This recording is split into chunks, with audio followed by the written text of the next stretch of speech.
Здравствуйте. Здравствуйте. Меня зовут Kim Siu. That's all the Russian I can speak. Well, you guys don't speak Korean, right? So it's pretty much the same thing. Thank you. Thank you for being here early morning on Tuesday. You could be anywhere but here with us. Thank you so much. And we, the Korean side, will do our best not to waste your time. So let's start. Okay, this is me. Okay. So,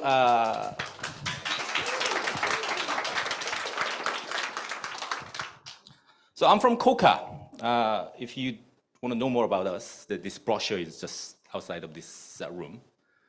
So I'm come from Korea Creative Contents. Korean contents are doing really great. I mean, Squid Game, Parasite. Who knows BTS? She has a T-shirt. Who does not know about the BTS means you are born in Soviet time. Means you're old. So it's okay. It's not your fault. And Blackpink also, very famous. So yes, Koreans are doing good. No, we are not doing good. We are fucking killing it. We're killing it. I'll show you how. On Netflix, Korean drama #1 is not a news anymore. It's like very natural thing. If it doesn't get #1, it's a strange thing for us. So Netflix decided to invest $2.5 billion 2023 only. And the number isn't important, the reason is important. They invest the money to Korea because they think continue to dominate. Because Netflix knows the Korean drama is the reason why Netflix dominates OTT in the world. Look at the K-pop. It's Spotify. For 6 years, they grow up 1,800%. Means 300% for 6 years growing. This number is just remarkable. At the tweet, 2010, 5.1 million tweet to 7.5 billion tweet for 11 years. So you can see that they're growing up. So yes, I can say we are killing it. But you can say, yeah, okay, all right. You guys are doing all right, but it's video and music only. No. Have you heard the song, Baby Shark, do do do do? Oh yeah, I can see that, I can see that. That's a Ping Pong, Baby Shark. It's the most watched YouTube clip on earth. Yes. It's 10 billion and it's count because kids they keep watching it, watching it, watching it. So nobody can beat that Ping Pong. It's from Korea. Oh, not even close. Ping Pong is the absolutely best. Then who's the best in comics in the world? Japan, of course. It's Kingdom of Manga. But who makes the most money out of Japan? Yes, Koreans. It's a Korean webtoon company called Piccoma, Kakao Piccoma, makes the most profitable application in Japan. So yes, we are killing Japanese comic market in Kingdom of Manga. And, the manga. It's originally from Korea. Yes, we sold 54 different countries, this Masked Singer format. And of course, Battleground as the most played game on Steam ever. So yes, I can say that Koreans are killing it, not good. And what is role of KOCA? KOCA is the government agent. The government of Korea built this KOCA to promote Korean contents. And contents means these guys, broadcasting, game, music, fashion, animation, character, and comics. Different countries look at different aspects of contents. For example, in Russia, probably ballet is very good content. Classical music, circus is good content. In Netherlands, they look at architecture as content. But in Korean, we think these guys are contents. We are outstanding at this field. And the KOCA is the government who in charge of these guys.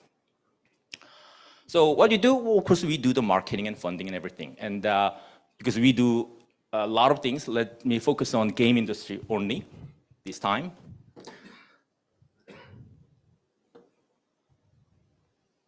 시의 트렌드를 알기 쉽고 재밌게 알아보는 콘진원의 콘텐츠 정보픽, 콘픽. 그 첫 번째 시간 시작합니다. So we made this video, of course. 남녀노소 불문 수많은 사람들이 즐기는 게임. 우리나라는 전 세계 게임 시장에서 미국, 중국, 일본, 영국에 이어 5위의 점유율을 차지하고 있습니다. 물론 수출 면에서도 큰 성과를 일궈내고 있죠. If you think about the size of Korea, the 2020년 rank is 콘텐츠 산업 crazy. 수출 규모를 살펴보면 우리나라 게임 산업은 2020년 한 해 72억 4,569만 달러의 수출을 달성했다고 해요. 그런데 여기서 생기는 궁금증.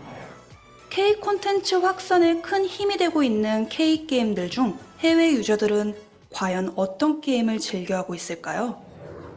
The subtitle right? Because I cannot really understand the subtitle. YouTube. 여러분은 요즘 어떤 게임에 빠져 있나요? 짜릿한 타격감을 느낄 수 있는 배틀그라운드?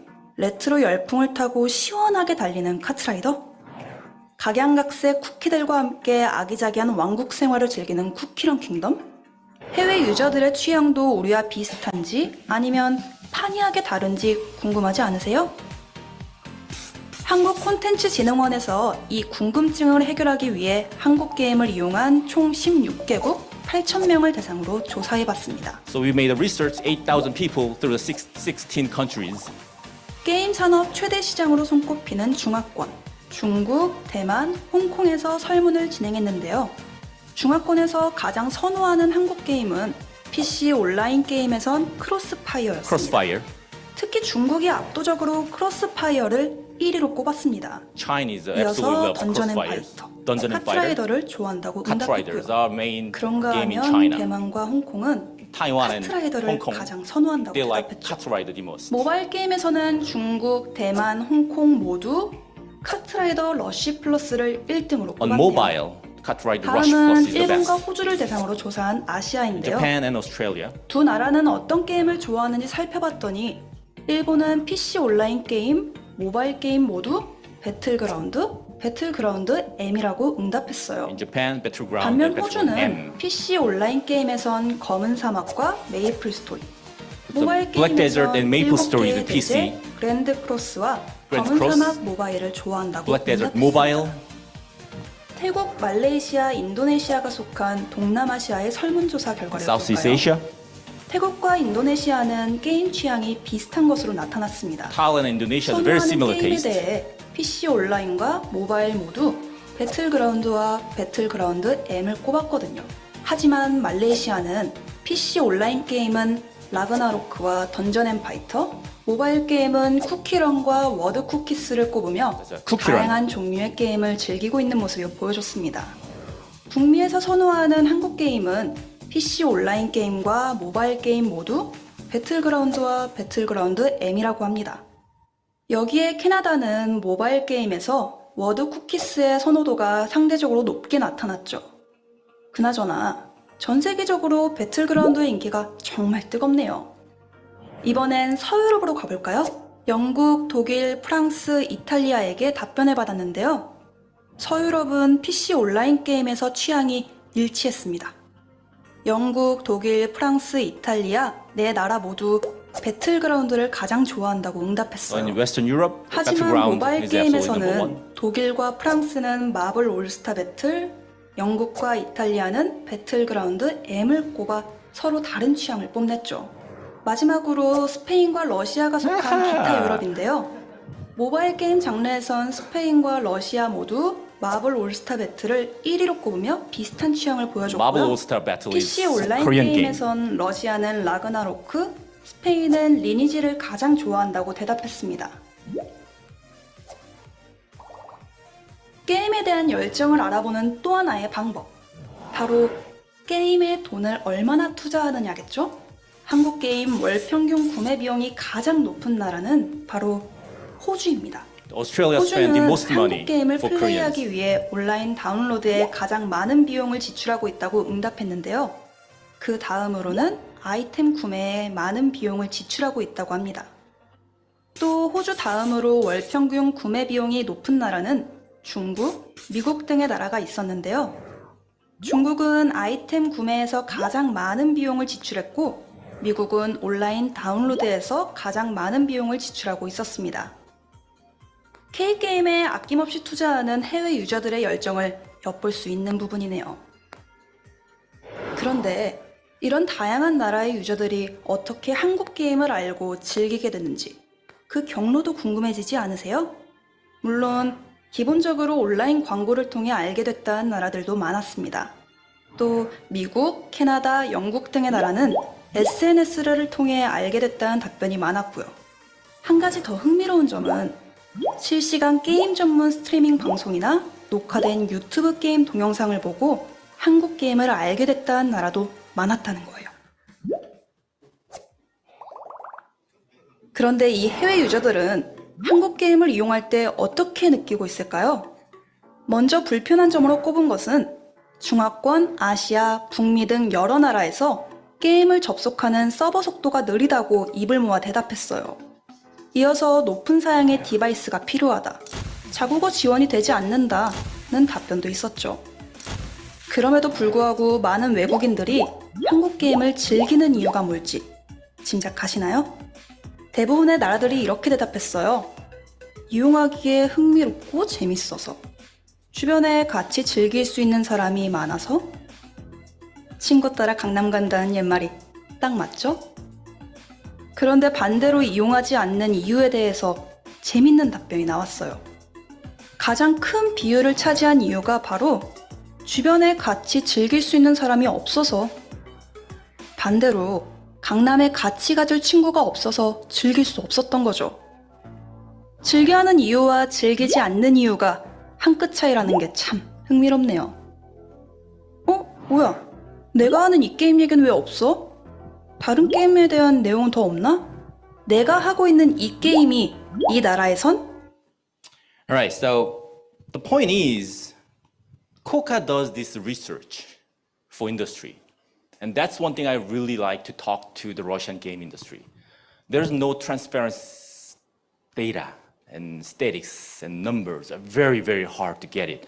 So in order to come to the Russian market, we need to know about the Russian game industry.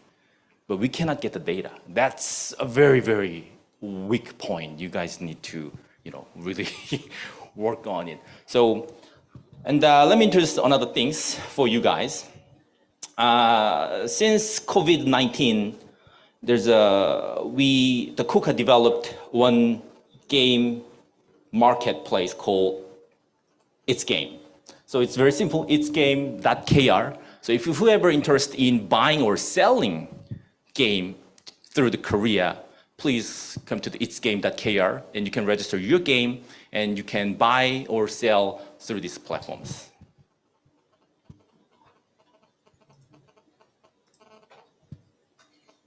All right, so we have 15 offices in the world. Russia is, of course. And I came here 2020 to February. You know what happened, right? But you can see that I'm here. I live here. I live in Moscow. And these Korean speakers are here. Korea is welcome to work with Russia.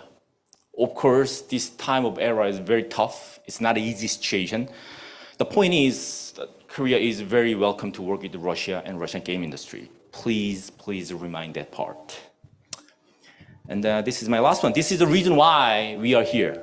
This is two different research from two different organizations from two different time of era.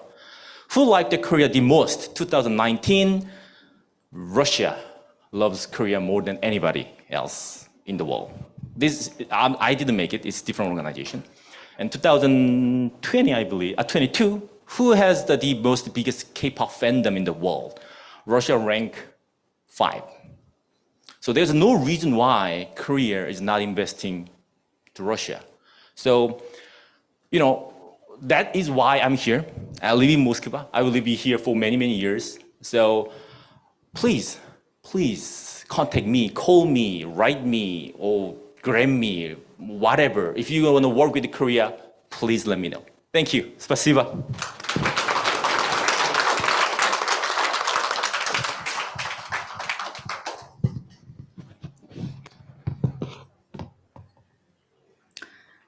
Друзья, всем привет!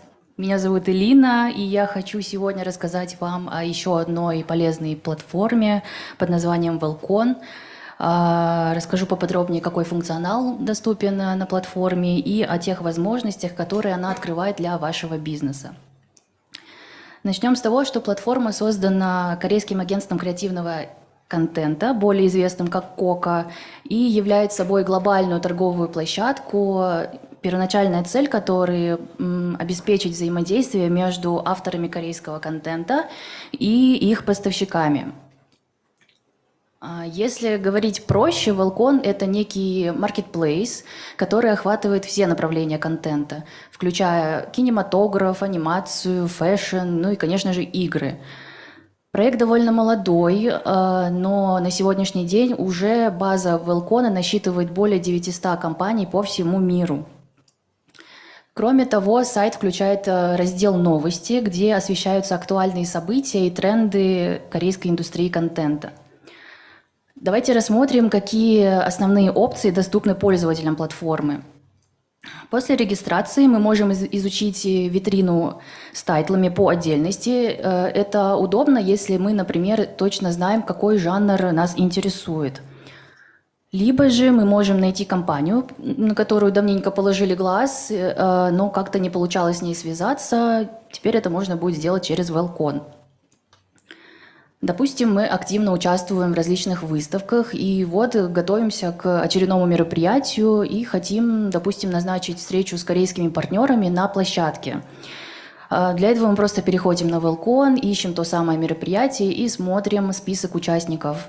Далее мы назначаем, точнее делаем запрос этим компаниям, которые вас заинтересовали, это доступно прямо на платформе. Договариваемся о встрече и все, дело сделано. Глаза разбегаются, не знаете, с чего начать, спокойно. Платформа сама сгенерирует вам рекомендации на основании тех данных, которые вы внесли при регистрации. Поэтому, чтобы облегчить свои страдания в будущем, лучше максимально корректно и полно заполнить инфо в самом начале. Все, выбрали идеальный проект, хотите как можно быстрее начать сотрудничество, вообще никаких вопросов нет. Сразу кидаете buying offer, оперативно все согласовываете и начинаете процесс. Такая ситуация, конечно же, большая редкость в нашем мире, и чаще всего хочется узнать как можно больше и выжать максимум информации. Тогда небольшой откат. Понравился какой-то проект, хотите начать сотрудничество, но есть некоторые вопросы к производителю, получив ответы на которые, вы сможете вынести точное решение. В таком случае отправляем запрос со всеми интересующими вас вопросами, ждем, когда там внутри компании все согласуется, и вам пришлют ответ. Вы спросите, что же нужно сделать, чтобы стать частью Welcon. Ответ элементарно прост. Никогда не догадайтесь, какой первый шаг. Нужно просто зайти на сайт, кликнуть Sign Up. Далее вас перекинет на выбор Member Type, выбираем For Global и соглашаемся с условиями пользования сайта. И остается только заполнить поля компании своими данными, и, собственно, все. Теперь у вас есть доступ к базе компании, к каталогу с тайтлами. Добро пожаловать на Welcon. Сейчас на экране вы видите два QR-кода. Один ведет, собственно, на сайт Welcon, второй ведет на пошаговую инструкцию для пользователей сайта. Я предлагаю вам два пути. Либо вы регистрируетесь самостоятельно и обязательно сообщайте нам об этом, пожалуйста. Можете написать на почту, которая указана сейчас на слайде. Либо же не хотите вы сами этим заниматься, просто пишите нам, мы за вас все организуем и предоставим вам доступ к базе. На этом у меня все. Я благодарю вас за внимание. Надеюсь, наше мероприятие принесет вам немало пользы сегодня. Спасибо. All right, so let's start our first session. Let me introduce Chung Seok Hee, please. He's not just the president of the association. He knows everybody, of course. And the one thing special about him is he's the game high school principal. In Korea, we have game high school. can you imagine that they play the game all day for high school? So means he also very dedicated to the education part as well, and he is the key man of Korean game industry. So let's hear from Jung Seok-hee. Здравствуйте, right?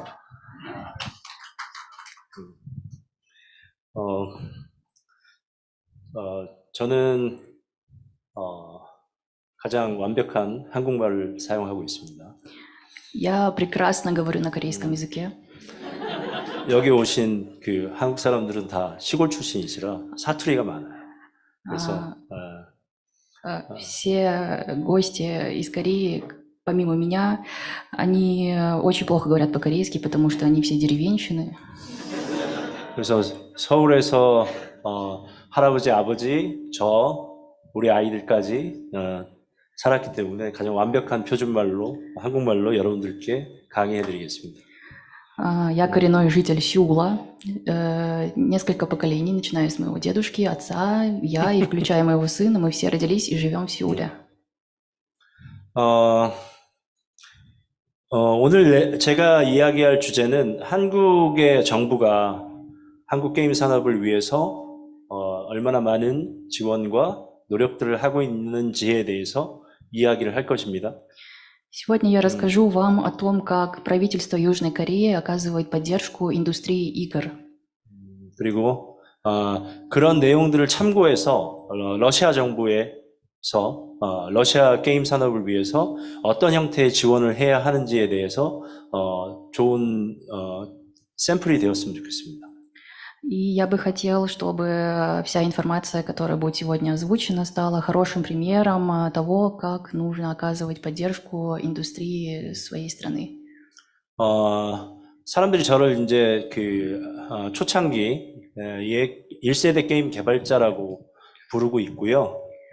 Да, все называют меня, и я являюсь представителем первого поколения разработчиков игр Южной Кореи.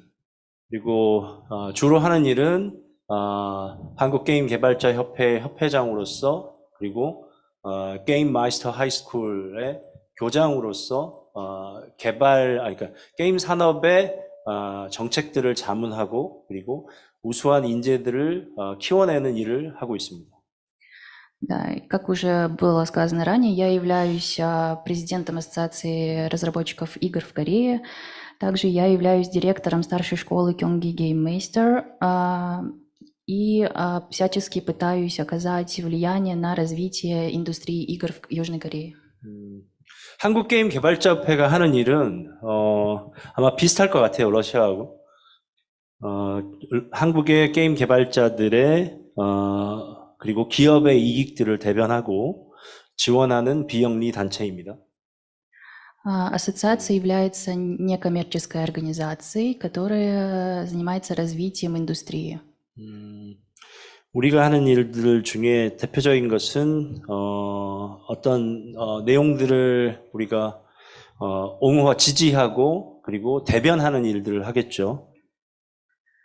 У нас есть огромный спектр услуг, функций. Первое – это поддержка и представительство. 그리고 국내외 네트워크를 만들어서 한국 게임 개발사들과 개발자들에게 연결해주는 일들을 하고 있습니다.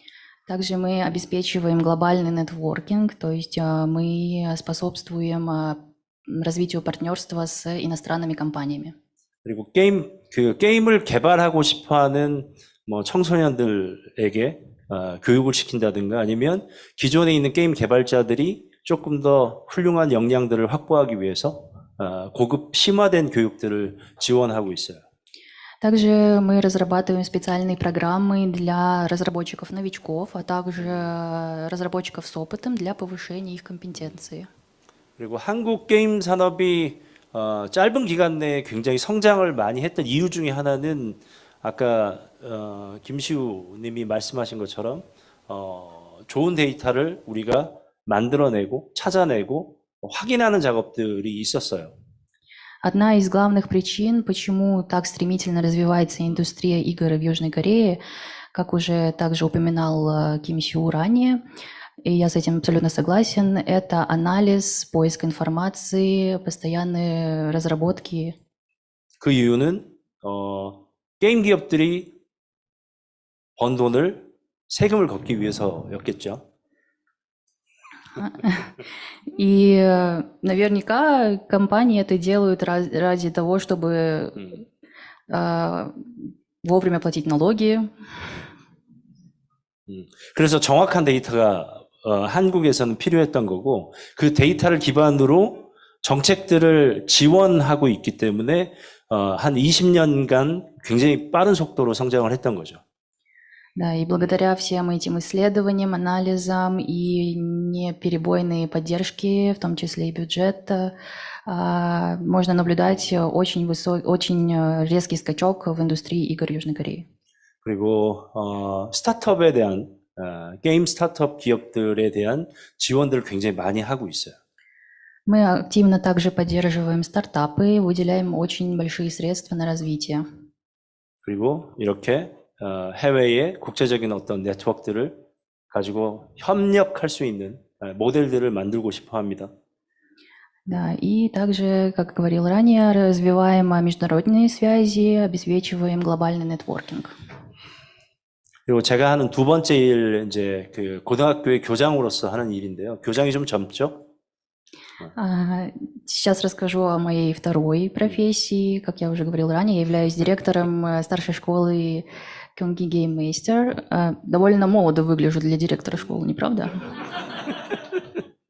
2020년에 학교가 만들어졌는데 Школа была создана в 2022 году.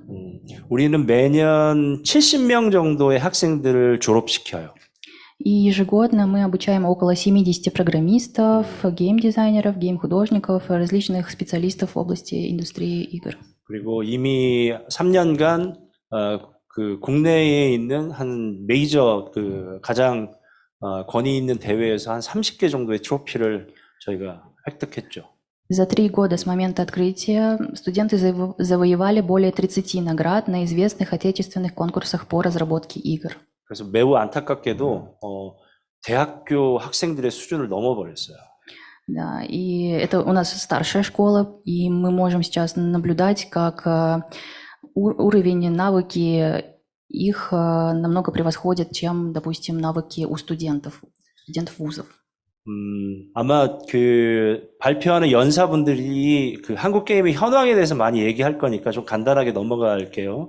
2022년에 그 게임 백서 화이트 페이퍼가 가장 최신의 버전입니다. Да, сейчас я вам расскажу о некоторых статистических данных, которые взяты из White Paper за 2022 год. 한국의 게임 시장은 루블로 하면 1조 5천억 루블의 시장입니다. Да, если считать в рублях, то корейский рынок игр составляет 1,5 триллиона рублей. 그리고 올해는 아마 1조 8천억 루블 정도 하는 시장이 될 걸로 예측을 하고 있습니다. Да, и 2023년? к 2023 году мы ожидаем прирост до 2 и 3 триллионов рублей. 그리고 모바일 게임 시장이 한 60% 정도, 58% 정도 차지하고 있습니다. Рынок мобильных игр лидирует с долей около 58%. 그러니까 한국의 시장은 전반적으로 네트워크와 네트워크를 이용한 PC 게임이나 모바일 게임이 주력이고요. 그 이유는 말씀을 드릴게요. Да, я расскажу немного поподробнее, почему они опережают игры для ПК. 그러니까 제 기억에는 2000년도에 플레이스테이션 2가 한국에 공식적으로 수입이 됐어요. Насколько я помню, где-то в 2000 году PlayStation официально заехал в Корею. 그래서 그 전까지 그 이후에도 한국은 불법 복제를 통한 시장이 굉장히 활성화되었던 상황이었죠. До этого времени в Корее процветал черный рынок, все заводилось нелегально. 그래서 1995년 이후에 게임을 만들던 개발자들은 열심히 게임을 만들어 놓으면 다음날 불법 복제 시장에 자기 게임이 퍼져 있기 때문에 대부분 비즈니스적으로 실패를 하게 됩니다. И, допустим, если рассматривать 90-е годы, то сразу после создания какой-либо игры для консолей в Корее ими пользовались незаконно, нелегально, поэтому многие бизнесы теряли средства, теряли свой бизнес. 그래서 다운로드를 통해서 온라인으로 게임을 서비스해야 되겠다라는 생각을 하게 됐고 그러다 보니까 한국의 게임은 PC를 중심으로 한 네트워크 게임들이 발전하게 된 거죠. И поэтому подумали, что будет оптимальнее заниматься играми онлайн и больше выпускать игры для ПК.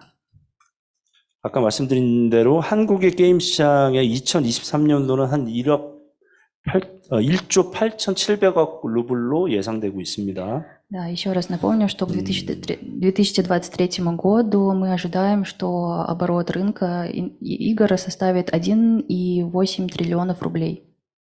그리고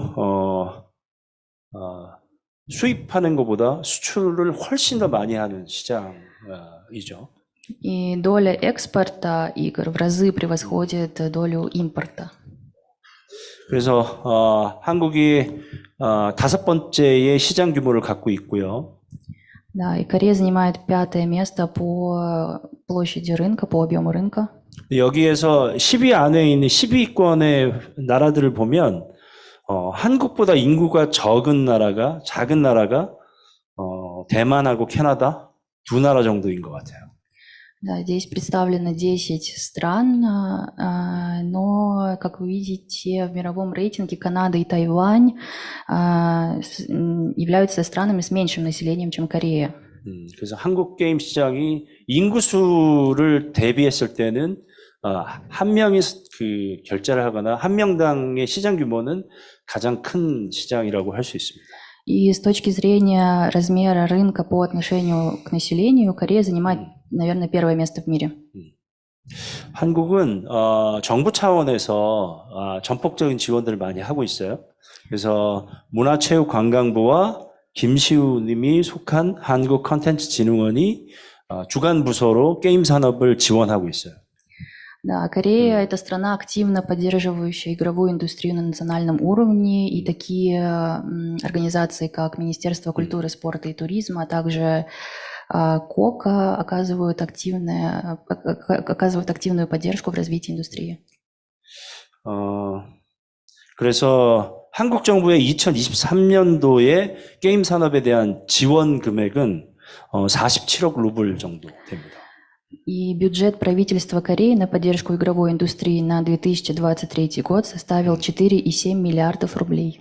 이거는 중앙정부의 예산이니까 지방정부의 예산은 까지 포함하면 훨씬 더 큰 금액들을 지원하고 있죠. Эта сумма не включает бюджет, который выделяется органами местного самоуправления, то есть это сумма, которая выделяется именно государством на уровне страны. 중앙정부의 예산 중에 3억 6,200 루블 정도는 그 스타트업 기업들이나 예비 창업자에게 총 50개 정도의 회사에게 집중해서 지원을 하고 있어요. Да, и мы спонсируем примерно 362 миллиона рублей на развитие стартапов и индивидуальных предпринимателей. 그리고 큰 기업들은 지원을 하지 않지만 중소기업들, 게임 기업들에게는 한 30개의 프로젝트에 대해서 6억 5천만 루블 정도를 지원하고 있어요. Мы не особо работаем с большими, крупными компаниями, в основном это малый и средний бизнес, и мы активно поддерживаем развитие потенциально успешных игровых проектов. 그리고 한국에도 게임에 대한 그렇게 좋지 않은 부정적인 인식들이 조금 있어서 게임 문화를 인식을 개선한다든가 게임 개발자들을 육성한다든가 혹은 e스포츠를 활성화하는 곳에 이렇게 쓰이게 됩니다. Кроме того, существует еще ряд программ поддержки, например, для повышения осведомленности об игровой культуре или активизации киберспорта. 서울 밑에 이제 그 게임 산업의 메카, 중심지라고 하는 곳이 성남이라고 하는 도시가 있어요. 서울 근교에. Город Соннам является самым важным городом в корейской игровой индустрии. Здесь находится государственный центр Global Game Hub. 글로벌 게임 허브 센터가 존재하는데 이 글로벌 게임 허브 센터에는 약 한 60여 개의 게임 기업이 입주해서 대략 한 600명에서 한 800명 사이의 개발자들이 일을 하고 있습니다. Да, тут располагаются около 60 игровых компаний, и общий штат составляет примерно от 600 до 700 работников игровой индустрии. 글로벌 게임 허브 센터는 사무실 오피스를 지원하는 것뿐만 아니라 뭐 테스트베드라든가 아니면 좀 더 기업들이 성장할 수 있게끔 자금 지원이나 아니면 프로그램들을 계속 지원을 해주는 형태죠. Да, мы покрываем расходы за аренду офиса, также мы создаем программы для развития сотрудников и многие другие активности для развития индустрии в целом. 글로벌 게임 허브 센터의 영상을 좀 볼게요. Давайте посмотрим ознакомительное видео. 한국 게임 중간에 나오는 산업의 얘기는 지속적인 그냥 성장과 높아지는 글로벌 경쟁력, K 콘텐츠의 중심, Центр корейского контента.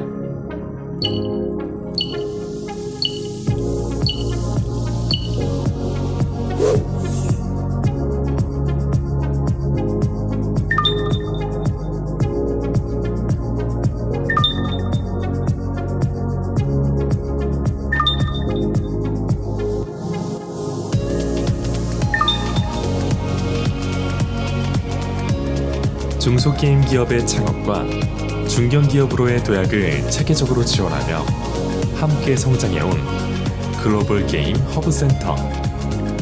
Global Game Hub Center предоставляет возможности для роста малым и средним 지원 предприятиям. 체계 고도화를 통한 한국 게임 산업의 지속적인 성장과 글로벌 경쟁력을 주도하며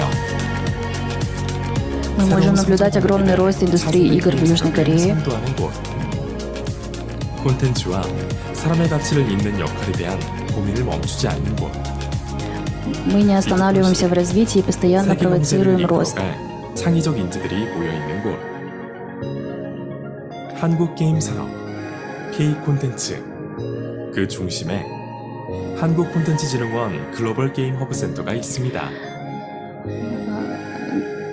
Global Game Center стоит между корейским контентом и индустрией игр Южной Кореи. 그리고 한국의 주요 11개의 도시에, 큰 도시에 글로벌 게임 센터가 만들어져 있어요. И в 10 самых крупных городах Южной Кореи располагаются такие подобные Global Game Center. 그래서 수도권에 있는 게임사들이 지역에 정착하거나 내려가서 지역에 있는 게임 산업을 발전시키기 위한 노력들을 지금 11개의 센터들이 하고 있는 겁니다. Да, в 11 крупных городах по всей стране есть глобальные игровые центры, и местные районы также пытаются оказать любую поддержку и развивать игровые стартапы, чтобы оживить игровую индустрию. 서울에는 글로벌 게임 센터가 없습니다. Но в Сеуле нет такого Global Center. 제가 이제 KGD 코리아 게임 디벨로퍼 어소시에이션스에서 하고 있는 일 중에 글로벌 게임 허브 센터와 서울에 있는 서울 비즈니스 에이전시라고 하는 곳이 운영하는 서울 게임 콘텐츠 센터를 저희 협회에서 운영 관리를 하고 있어요. И одна из моих задач как представителя Ассоциации разработчиков игр Кореи является совместное партнерство с Seoul Game Content Center для развития индустрии непосредственно в рамках одного города. 그러니까 단순히 사무실만 지원하는 건 아니고 정말 예를 들면 유니티 게임 엔진에 문제가 있으면 유니티의 직원들이 들어와서 문제를 해결하고 게임 개발을 도와주는 프로그램까지도 저희는 지원하고 있어요. Да, тут также мы заботимся не только об офисе для сотрудников, мы также принимаем активное участие внутри компании, продумываем программы для роста сотрудников и для разработки новых продуктов. 그리고 이제 뭐 교육, 마케팅, 그리고 테스팅, 그리고 이제 현지화, 로컬리제이션까지 함께 다 원스톱 서비스를 제공하고 있는 편이죠. Да, мы обеспечиваем one-stop сервис и разрабатываем программы для повышения навыков в разработке, бизнес-обучении, маркетинг, поддержка тестирования и локализации. 그리고 부산이라고 하는 두 번째 큰 도시에서는 G스타를 개최하고 있어요.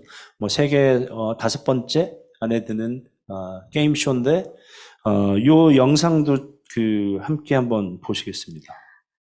И город Пусан – это второй по величине город Южной Кореи. Мы проводим ежегодно там выставку G-Star, которая является пятой по величине по всему миру.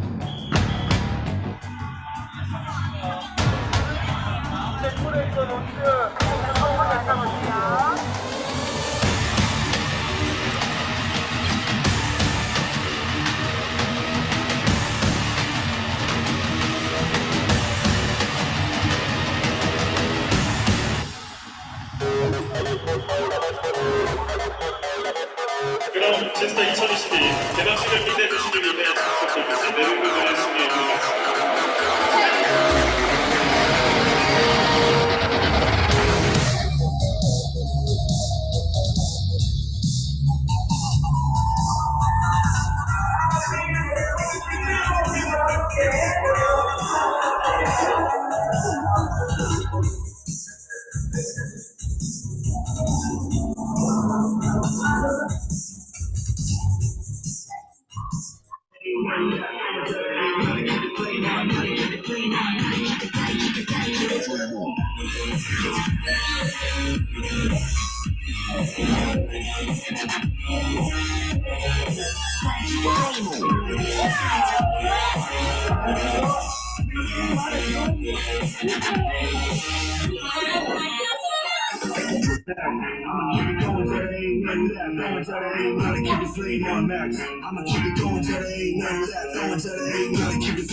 그리고 그 대회들이 굉장히 많아요. 게임 컨테스트가 많은데, 이건 저희 협회에서 하고 있는 컨테스트네요.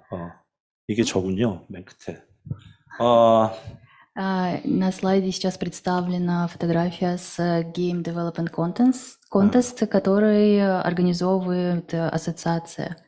И вот видите, там я где-то есть на фотографии, найдите меня. 글로벌 인디 게임 디벨롭먼트 컨테스트라는 게임 대회이고 권위적으로는 가장 그 높은 권위를 갖고 있는 대회입니다. Это конкурс среди разработчиков игр Южной Кореи. 그리고 올해 400편 정도의 400개의 게임 타이틀이 출품이 됐고 청소년부, 대학부, 일반부 이렇게 나누어져 있어요. Ежегодно мы принимаем около 400 работ, при этом мы разделяем соперников между собой на студентов, на взрослых и, получается, на школьников. 이 대회의 특징은 게임 업계의 신인들을 발굴하는 게 목적이에요. Это, можно сказать, некие такие ворота для разработчиков новых игр к лучшей жизни. 그래서 굉장히 수준이 높고 게임이 잘 만들었다고 상을 주지 않고 얼마나 인디펜던트하냐, 그리고 창의적이냐, 그리고 아이디어가 넘치느냐에 초점을 맞춰서 상을 수상하고 있어요. Мы не выбираем победителя по уровню навыков. Мы рассматриваем креативность, какие-то необычные стороны каждого человека. 작년에 대상 그랑프리를 받은 게임이에요. В прошлом году это игра, которая в прошлом году победила на этом конкурсе. 룬텔러라고 하는 게임인데요. Называется Rune Teller. 장르는 오픈월드 RPG. Да, и в прошлом году мы ее выпустили. 그러니까 출시를 하지 않고 미완성이어도 상관없어요. 저희 대회는. Да, нам не важно уровень образования участников.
다음 페이지는 이번 페이지는 한국 정부가 개발자들을 만들어내기 위해서 어떤 시스템을 갖고 있느냐에 대한 설명을 할게요. Сейчас я расскажу о том, как корейское правительство способствует развитию, воспитанию новых разработчиков игр в Корее. 그 게임 인재원이라고 하는 교육기관을 그 2019년에 설립을 하게 됩니다. В 2019 году был открыт Game Institute. 그리고 이 교육기관은 성인을 대상으로 한 뭐 대학을 졸업했다든가 아니면 다른 분야에서 일을 하는 뭐 애니메이션이나 뭐 그래픽을 전공했다든가 이런 성인들 일반인 직장인들이 2년 동안 풀로 아카데미에서 교육을 하게 돼요. Мы набираем людей из разных отраслей, неважно, чем занимался человек в прошлом. Мы за 2 года обучаем ему всему, что необходимо для начала разработки игр. 그리고 글로벌 게임 허브 센터 1층에 아카데미를 설립을 해서 위에 있는 게임 그 60여 개의 게임 개발사하고 어떤 협력 콜라보레이션을 할 수 있도록 만들어 놨어요. И вот ранее мы обсуждали Global Game Hub Center. На первом этаже здания, в котором находится эта организация, мы организовали Game Institute, и, получается, и остальные этажи заняты именно Hub Center.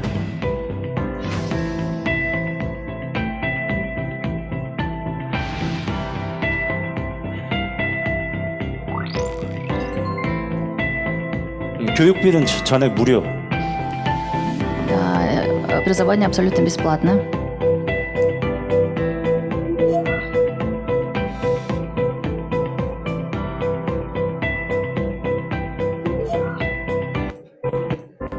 에서 공부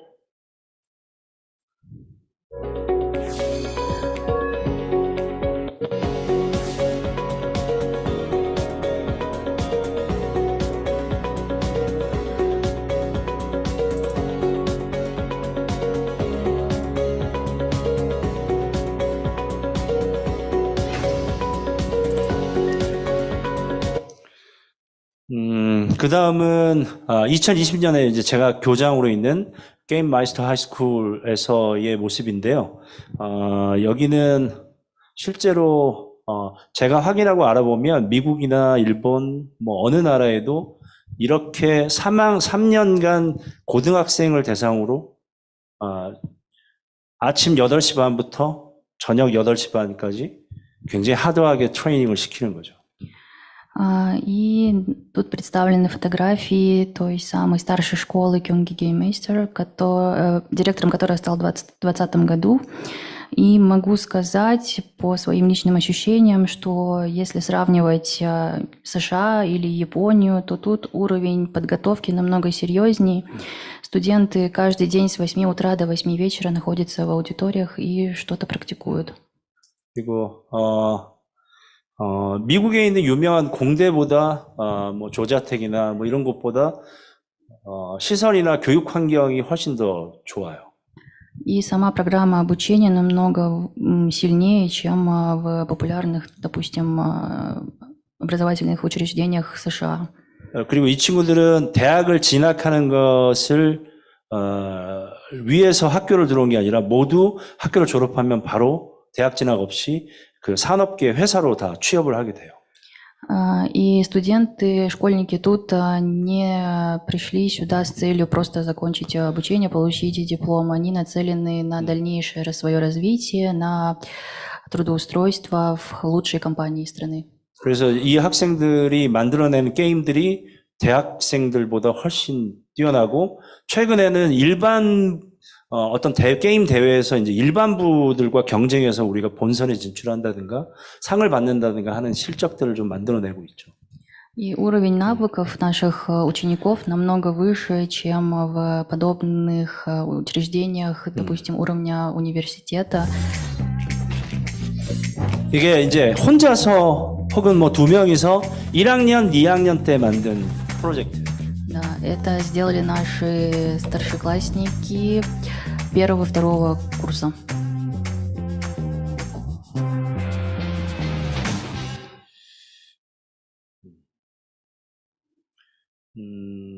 네.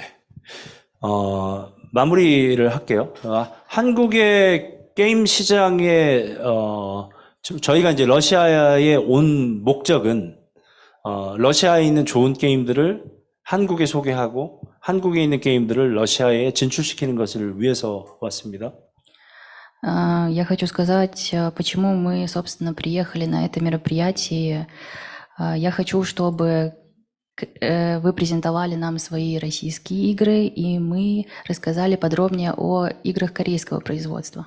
여기에는 게임 회사의 임원들도 오셨고요. 그리고 메이저 게임사들을 지원하는 협회에서도 오셨어요. Вместе со мной прибыли представители крупных корейских компаний и также представитель Ассоциации индустрии игр в Корее.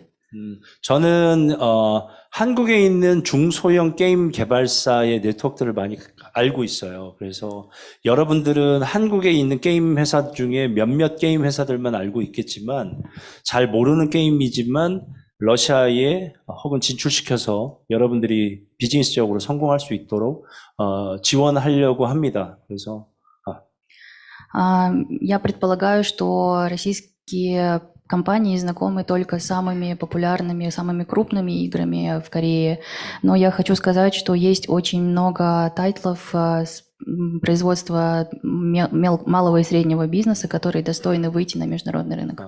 이따가 필요하시면 제 명함을 가져가시면 되고 인사하면 되고 앞으로도 많은 교류가 있도록 네트워킹 하도록 하겠습니다. 감사합니다. Попозже я буду рад обменяться с вами визитками и познакомиться с вами лично поближе. Спасибо за то, что выслушали мое выступление. Q&A 해요? Q&A 없죠? Q&A 없죠? 감사합니다. Спасибо. All right, thank you. And we have a one-on-one network session after seminar, so you can actually apply through the web platform and you can meet him in person and ask your question. Let me introduce our next speaker, Kim Sung-jun. He's Leo. He studied and worked in Hong Kong. So he's speaking in English and she will translate in Russian. So he's a director and then corporate strategist for NPixel. NPixel game will be in Russian soil in 6 months, something. So you should pay attention to him. So let me introduce Kim Sung-jun.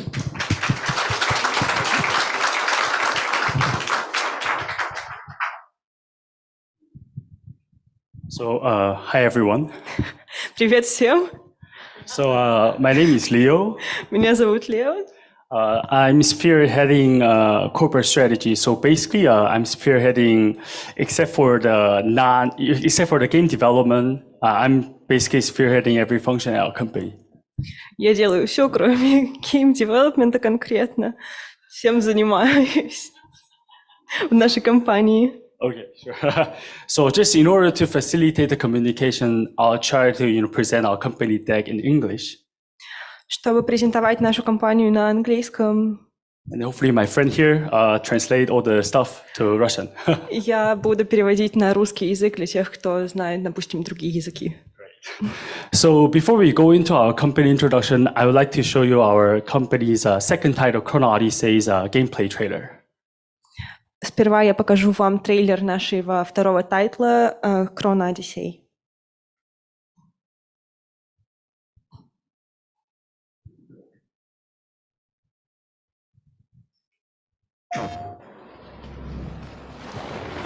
So Chrono Odyssey is a PC and console title.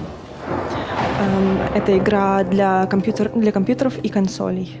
So it's an MMO role-playing game that we have been developing for around 5 years.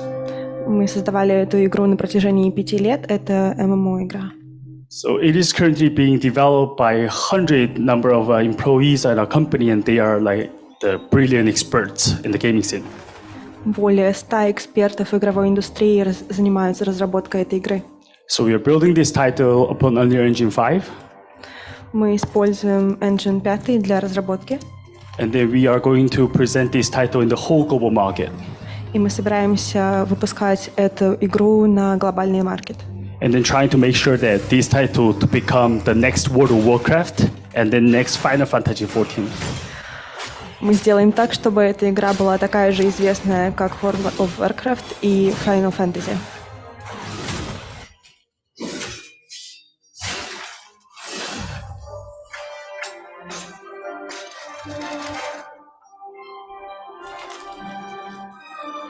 So it features a 64-kilometer square of open world field. Огромный открытый мир. And then we have 6 classes of character upon the launch. И еще 6 персонажей собираются выйти. And it features an extremely high degree of freedom where users can hunting the monsters, collecting, and then doing harvesting and everything. Много возможностей для игры, для управления персонажем, ловли монстров, убийств и многое другое.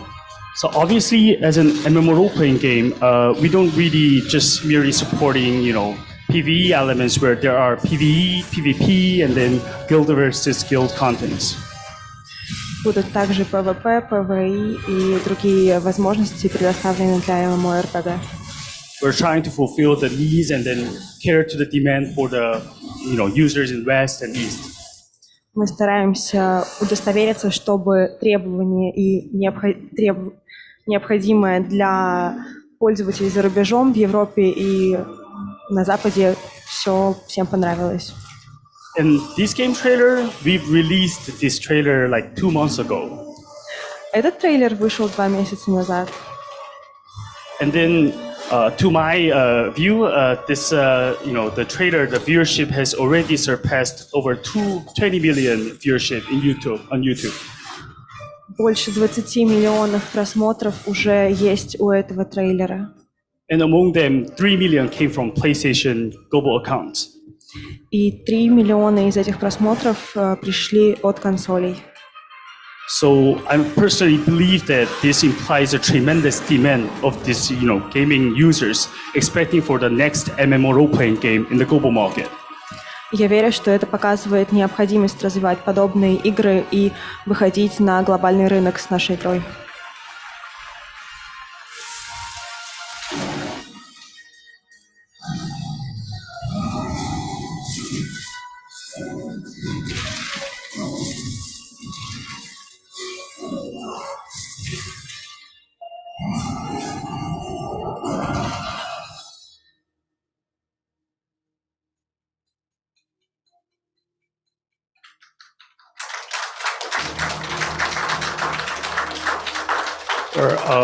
our colleagues at Chrono Odyssey will be really proud that you guys are giving a big clap for this title. Наши коллеги будут очень рады тому, что все так хорошо похлопали нашему тайтлу. I was told by CEO that I cannot just merely cover our company information. Ким Сю сказал, что нельзя рассказывать всю информацию о нашей компании. So for this presentation, I would like to deliver some information about gaming industry. Поэтому сейчас я расскажу о гейм-индустрии Кореи And then there's some historical milestones и исторических взлетных моментах and some great gaming companies in Korea. и хороших компаниях игровых Кореи. And then as NPixel, what we are doing in this industry. А также, что мы делаем в этой индустрии как компания NPixel. So it's an executive summary. Как краткое описание. So Korea gaming market has experienced a solid growth. Корейский игровой рынок переживает огромный рост. And then with its accumulated expertise, it's resulting in the creation of exceptional titles that resonate in the global market. И весь накопленный опыт позволяет создавать уникальные игры, которые находят отклик на глобальном рынке. And previously, Korean gaming companies have, invested and then supported by some big companies in the global market. В прошлом корейские игровые компании были стратегическими, и они поддерживались с помощью инвестиций других компаний глобальных. Whereas for now, with the support of these amazing government agencies, we are becoming a powerful global players ourselves. Но сейчас поддерживают нас государства и другие компании, и мы именно превращаемся в мощных глобальных игроков.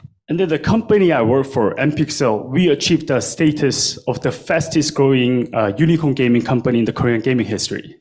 Компания NPixel, где я работаю, получила статус самой быстро растущей игровой компании единорога, более $1 миллиарда рыночная стоимость компании, и теперь мы являемся символом перспективной корейской игровой индустрии. I think she covered the last part. Oops. Yeah, sure. So this is our view, by the way. So ever since 1998, all the way up to the recent stage. So we define all the way from 1998 to 2014 as a golden era of PC games in Korean gaming industry. Период с 1998 по 2014 год мы определяем как период популярности компьютерных игр. And I obviously understand that you are very familiar with those titles stated on the upper left side: Lineage, Ragnarok, obviously MapleStory, Dungeon and Fighter, which was covered by CEO before, and then the Crossfire. Я надеюсь, вы знакомы со всеми этими тайтлами, показанными на экране. Их описывал как Ким Сю ранее, так и вы можете видеть их на экране. All had achieved a tremendous success in the global gaming industry. Они все достигли огромных высот в игровой индустрии. And even in the year of 2003, Korea has been the home of the global champions of esports league. В 2003 году в Корее проводился чемпионат по компьютерным играм, по e-спорту. And obviously, starting from StarCraft to League of Legends, Overwatch, and there are like a lot of titles, including Battleground. Все началось с Лиги Легенд, StarCraft, Battleground и других игр. And in the year of 2014, with the distribution of smartphones, начиная с 2014 года, с ростом популярности мобильных телефонов, смартфонов, and Korean games were able to expand their reach to mobile games too. Корейские игры также получили возможность выйти на рынок мобильных игр. And notably, there are two these titles, Seven Knights and Summoner's War, which I think you'll be really familiar. И не просто выйти на рынок, но также произвести некоторые популярные тайтлы, которые вы можете увидеть. And then this Seven Knights, this title, was previously developed by our co-members, including our co-founders. Одна из игр была разработана также сотрудниками NPixel сейчас. And then obviously there's also a title called Black Desert, which is not mobile, but then it was a big success too in 2015. В 2015 году игра Black Desert, которая сейчас очень популярна, достигла огромного успеха, будучи еще мобильной игрой. And then in 2017, Lineage was able to extend their reach to mobile games by publishing the title called Lineage M, which is still considered to be the outperforming title in the Korean gaming and also in Taiwanese, Russian as well, I guess. В 2017 году Lineage выпустили мобильную версию игры, и до сих пор она является одной из самых популярных на корейском рынке, на тайваньском и, возможно, на российском рынке, но вы знаете об этом лучше. And then since the year of 2018, we are experiencing and then opening up a new area. И с 2018 года мы переживаем открытие новой эры, новой вехи в развитии игровой индустрии. Obviously, we had a Black Desert title in 2015, but then we regard this 2018 as a starting point, starting by releasing this title called Battleground in the global market. В 2018 году начали выходить популярные мобильные игры на PC-платформах, такая как Black Desert и другие.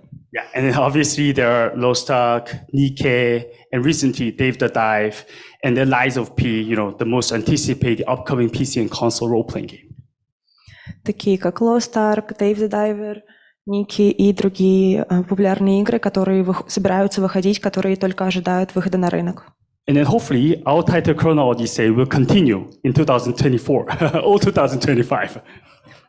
Мы очень надеемся, что наш тайтл Chrono Odyssey продолжит эту линию в 2024 или 2025 годах. And then obviously there are Crimson Desert and a lot of titles in Korean market being ready to be published in the global market within the near future.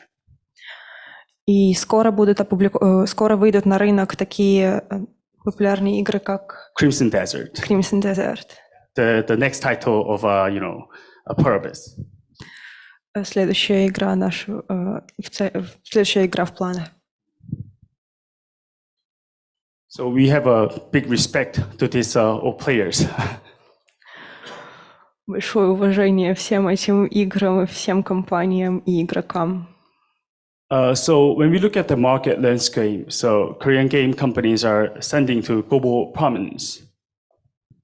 Если вы посмотрите на ландшафт рынка, можно увидеть, что корейские игровые компании выходят на мировой рынок. I have carved out some companies that valued over $1 billion, which is equivalent to 100 billion ruble in Russian. Я описываю компании, которые стоят более 1 миллиарда рублей. So obviously, number one is Nexon, and the second is Smilegate. And then obviously, I think you guys are very familiar from here up to here, I guess. Те компании, которые были показаны, вы, очевидно, знакомы с ними, сверху до NPixel. And then right now, it's time for you to know what NPixel is doing. И сейчас вы узнаете, что же делает NPixel. So apart from NPixel, we also have ShiftUp, Kong Studio, Hegin. They are all valued at $0.8 billion, approximately 800 billion ruble. Компании ниже стоят примерно по 800 миллионов рублей. And then we are all developing very good games, and then those titles are outperforming in the market. И они все производят очень качественные игры, которые также выходят на рынках и пользуются популярностью. And then, it's time for you to understand about our company NPixel, and then the status, and then where we are heading to. И сейчас мы расскажем о компании NPixel, о том, что мы делаем и к чему стремимся. So our strategy for games are very simple. Наша стратегия в игровой индустрии очень простая. So in terms of ideation, we focus on role-playing game to ensure our capabilities and resources are aligned. Говоря о идее, мы фокусируемся на ролевых играх, чтобы быть уверенными, что наши возможности и ресурсы совместимы. And then as you have seen from our second trailer of Chrono Odyssey, And then I have kept mention about the World of Warcraft and the Final Fantasy XIV, this amazing title. We are benchmarking and analyzing various role-playing game-oriented games that have proven success in the market, not only in terms of user base, but also in terms of business models. Наша главная стратегия – это следить за другими популярными играми, которые достигли огромного успеха, и не просто следовать их примеру, но усовершенствоваться. And then right now we have two big IP. One is called Grand Saga, and then the other one is called Chrono Odyssey. Сейчас у нас есть два главных тайтла – это Chrono Odyssey и Grand Saga. And then these titles are being developed by over 100 number of experts at our company. И оба эти тайтла развиваются более 100 профессионалами в нашей компании. And then, as you can imagine, there are a lot of resources. I mean, rich resources, abundant resources are there. И очень много источников, очень много ресурсов используются для разработки этих игр. And then we are leveraging those abundant resources to create high-quality games in a timely manner. И мы продолжаем работать и усовершенствовать эти ресурсы, чтобы создать еще лучшие и успешные проекты. And then, in terms of launch, we are adopting two-track strategies. Говоря о запуске, у нас есть две стратегии. So for big titles, we are keen to establish global partnership to launch this title with great impact in the market.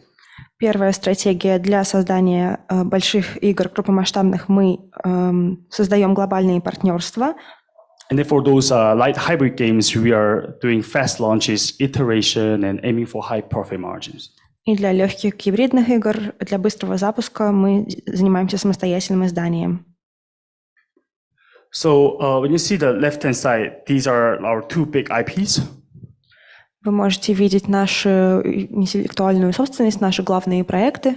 And then on the right-hand side, you can see the benchmark titles for these two titles. И справа вы можете увидеть проекты, игры, на которые мы основывались. And then this has been our approach, and then this will be our approach moving forward. Это был и будет нашим подходом в создании видеоигр. Implying that we are developing proven games with proven business models. Мы создаем только проверенные игры с проверенными бизнес-моделями. And then, as you have mentioned, we have two big IPs. One is Grand Saga, and the other one is Chrono Odyssey. Как я уже сказал, у нас два главных проекта – Chrono Odyssey и Grand Saga. In terms of Grand Saga, we are currently developing 5 different franchise titles. Говоря о Grand Saga, мы сейчас занимаемся разработкой 5 отдельных франчиз. And then we are going to create a big and strong IP universe moving forward. И мы собираемся сделать большой сильный проект в будущем. And then for Chrono Odyssey, we are doing the same thing. И то же самое мы будем делать для Chrono Odyssey. We are aiming to develop quality games and then ship it to our users in the global market. Мы стремимся к тому, что создадим... And then we obviously would like to establish great partnership in Russia as well. Мы стремимся к тому, чтобы сделать отличные игры, которые добьются успеха как у игроков, так и среди индустрии, среди рынка. И мы хотим получить хорошие связи на российском рынке и познакомиться с российскими компаниями также. So I would like to say how productive we are. Я хочу сказать, насколько мы продуктивны. So when you see a typical AAA role-playing game, it takes around 6 years upon the test and polishing stage. Если вы посмотрите на время производства обычной игры, это занимает примерно 6 лет. So with our capabilities and experience, we will be able to reach the test and polishing stage within 5 years for Chrono Odyssey case. С начала до конца, с самого начала игры, до ее завершения, до полного выхода, мы можем потратить 5 лет. And for the spin-off title Chrono Odyssey, which we haven't disclosed yet, but we are anticipating to disclose in the near future. И для спин-оффа Chrono Odyssey, о котором мы еще не рассказали, но планируем рассказать в ближайшем будущем. We are anticipating the dev period would be reduced by additional 2.5 years. Мы ожидаем, что период подготовки игры от начала до конца будет сокращен до 2,5 лет. And then we are going to replicate this case over and over. И мы собираемся повторять этот метод снова и снова, so that you guys can ship our titles over and over. что вы могли бы локализировать наши игры снова и снова. And they're all driven by the key drivers stated on the left-hand side. И это наши главные драйвера, вы можете видеть. Наши главные идеи вы можете видеть слева.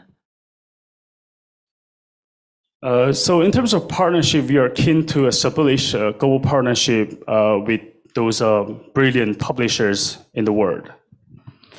Говоря о сотрудничестве, мы сотрудничаем с глобальными партнерами и хотим продолжать этим заниматься. And then for Grand Saga, we have partnership with Alibaba. Для Грансаги мы работаем с компанией китайской Alibaba. And then for Korea and Japan, handled by us. Корейский и японский рынок мы занимаемся производством сами. And then most of the rest of world regions are published by Alibaba, our partner. И большая часть остальных регионов также выпущены с помощью Alibaba. And then not only for Chrono Odyssey, but also like our upcoming titles. Говоря о Chrono Odyssey и наших будущих играх, We are going to determine the publisher, hopefully in the near future. мы надеемся также рассказать, с кем мы будем сотрудничать в ближайшее время. So you can enjoy the title in the near future. Вы сможете насладиться этой игрой в ближайшем будущем. So I have taken some screenshots of our games, so you can have a better understanding what are the games that we are developing. Я сделала несколько скриншотов нашей игры, чтобы вы могли понять, какая игра, как она выглядит, как происходит геймплей. So we are covering the whole spectrum, not only in terms of animation graphic, but also pure person graphic. Мы занимаемся не только анимацией игры в целом, но и видом с геймплея.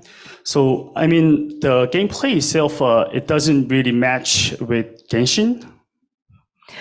Геймплей сам по себе не очень похож на Genshin. But then obviously when you see an animation graphic like this, it's a 3D full modeling and rendering. They cater to the users or like a subculture demographic in the global market. Но если вы посмотрите на анимацию, это похоже на аниме-стиль, который также сейчас очень популярен в игровой индустрии, на игровом рынке, и он может напоминать нашу игру с другими тайтлами. And this is a city called Ragnadea in our Grand Saga world. И это один из городов в нашей игре. What's the name of the city? Ragnadea. Рагнадея — название города. And then we obviously have a lot of contents here. So it's a fusion role-playing game of collectible and MMO. So you can see both rate contents in our game as well. Это фьюжн игра, поэтому здесь есть части как ММО, так и игры. Collectible. Клик игры. Yeah, collectible role-playing game.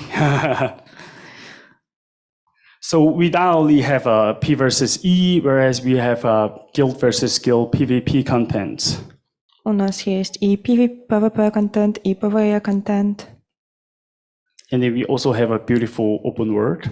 И у нас очень красивый открытый мир. And then we also had this partnership with Final Fantasy 15. И у нас есть сотрудничество с Final Fantasy 15.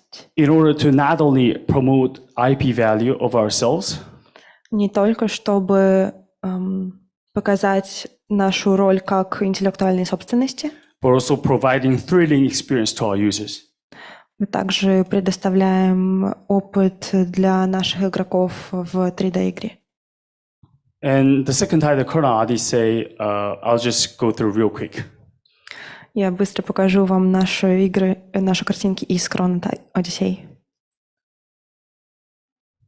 So as I mentioned about our media coverage of Chrono Odyssey 2 months ago, Это то, как в медиа описывался тайтл Chrono Odyssey 2 месяца назад. we're covered by major media and then in the gaming communities. Много важных, серьезных, крупных проектов, связанных с играми, пишут о нашем тайтле. And then also we are developing like many other titles based upon Grand Saga IP and Chrono Odyssey IP. И помимо этого мы также на основе Grand Saga, на основе этой идеи мы создаем множество других тайтлов. And then for Grand Saga Unlimited is a PC MMO role-playing game. Например, Grand Saga Unlimited — компьютерная ММО-игра, So leveraged by the abundant resources of Grand Saga. которая также подготовлена на источниках, использованных при подготовке к Grand Saga. And then we were able to come up with a very solid build within a 1 year of development period.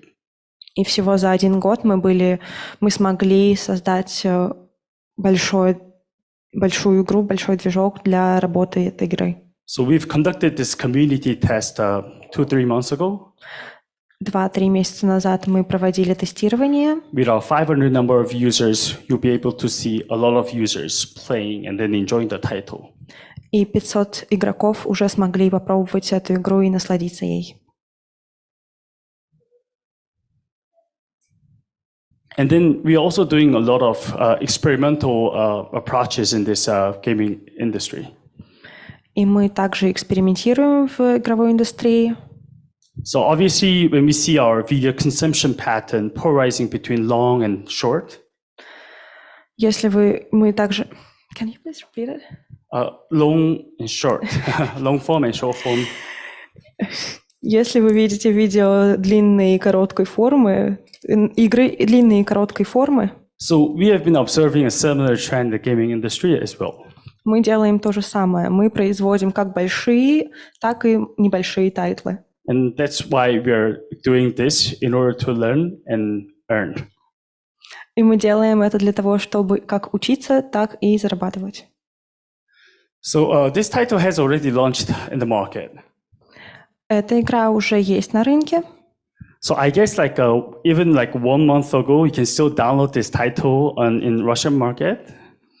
Думаю, даже месяц назад вы могли уже скачать эту игру в русском маркете. But since our core business model was in-game ads, Потому что in-game ads был нашим партнером. but then since Google and then Apple, they are not supporting it, so we decided to close down in the Russian market.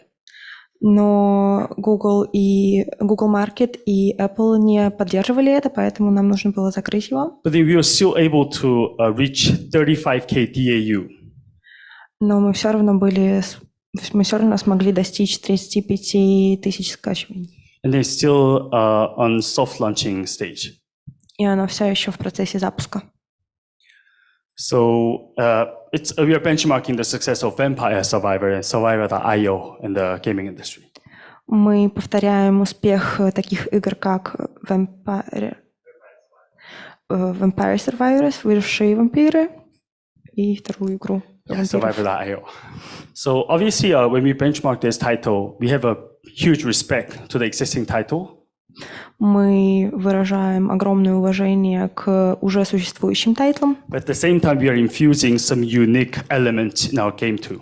но в то же время мы добавляем уникальные новые элементы в нашу игру. So for Night Survivor, you can select, characters, knights, and then those collectible features serve as a unique selling point in our game. В нашей игре вы можете выбирать персонажей рыцарей и собирать их. And our users love it. И наши пользователи очень это любят.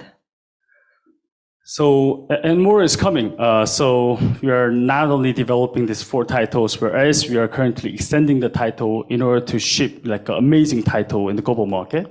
И ожидается еще больше, потому что сейчас мы готовимся к выходу на мировые рынки. And then we are anticipating a really great partnership in Russia. И мы ждем большого сотрудничества с российскими компаниями с нетерпением. Спасибо.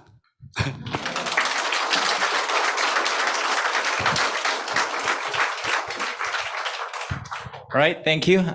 This is from Korean speaker side today. And now mic is handed on to our valuable Russian partners. But I just want to make a point. We are not come here just only for sales. We came here to make something together. We are welcome Russian games come to Korea, of course, and we like to develop with Russian game industry. That's the whole point why we're all here. So let's Anastasia from App Bazaar, my friend. Thank you. Oh, is that too loud? My name is Anastasia. You can call me Anna. I'm well aware that 9 letters is beyond reasonable. And I represent App Bazaar. We're a mobile store for Android, the alternative one in Russia. And we are partnering with the largest, the largest mobile app operator in Russia, MTS. So I'm going to cover the local market peculiarities for you and give you a little bit of overview what's going on and what we're here for, essentially. So upon the exodus of the Western companies in 2022, the drop of sales on Google Play was 81%. And for iOS, it was 34%. The reason for iOS is because they're cheaters. They actually use DCB, so that's not fair sanctions. It's just PR. And the exodus of AdMob and Facebook essentially has driven all the advertising budgets to local platforms, such as Yandex, VK, and of course, MTS Marketeer. According to Statista, which couldn't be flattering, and the Russian mobile gaming market has secured growth both in 2022 and 2023. And in 2023, it was over 18%, and the mobile advertising market has shown 16% growth, though it has fallen a little in 2022, so the growth is actually compensating. Wrong side again. Just the highlights. What you need to understand about the general situation here is that first, there are 80 million Android users who are unable to use the Google payment system. This happened overnight. And 40 millions of them are the subscribers of MTS mobile operator. Essentially, the market has adapted, but there's no unified solution in terms of payment. Some of the payment solutions wouldn't have subscription models. Others wouldn't have in-apps. The third ones wouldn't be able to transfer money abroad. And we're doing all three, of course, and could represent you as a tax agent. And the third one, since the foreign advertising platforms left the market, you can, of course, use the local substitutes, but there is a certain learning curve in adapting to them, and essentially might require some resources on the part of developers. And but all in all, I'd say that the exodus of Western companies created an opportunity rather than the crisis it was intended to. So our Korean guests might think that Russia is a typical European country, but actually, due to its location between the West and the East, it has some sort of a balance. And the Korean culture and Korean products and Korean content has been long recognized even before the Hallyu wave and its impact. Essentially, the 3 pillars of joy for the millennial demographic in Russia upon the USSR collapse would be Chocopie, Dosirak, and the Lineage 2. So the market is very ready for Korean content. You can see that this is data.ie, by the way. Essentially, at this moment, there are around 16 million Russian users playing Korean games by Korean developers, and most of them can't make a payment. And we can see that there is the growth in demand. This is 2021-2023 data, and there is a growth in demand in Korean games in the Russian market. Within the last year, some of the games have a 350% growth among the Russian audience. So what do we offer essentially? So we are a partner, a direct partner of the MTS, as I said, and we can utilize their marketing resources, big data and targeting to channel your games. We have the familiar monetization model, which covers both in-apps, subscriptions, ads, as we have our own DSP as well. And of course, you can use free games or premium, but God help you if you use premium games, of course, in this day and age. And of course, our payment solution, our SDK, can run both direct carrier billing and local debit cards. As a cherry on top, we have friendly commissions for developers. They are much lower than the ones of Google Play. Oh, sorry. So we aspire to be the partner for all tasks, to deliver the content to 40 million Android users. And our basic criteria for features, cross promotions, they're very transparent, and it's very easy to get on board because we're open to experiments.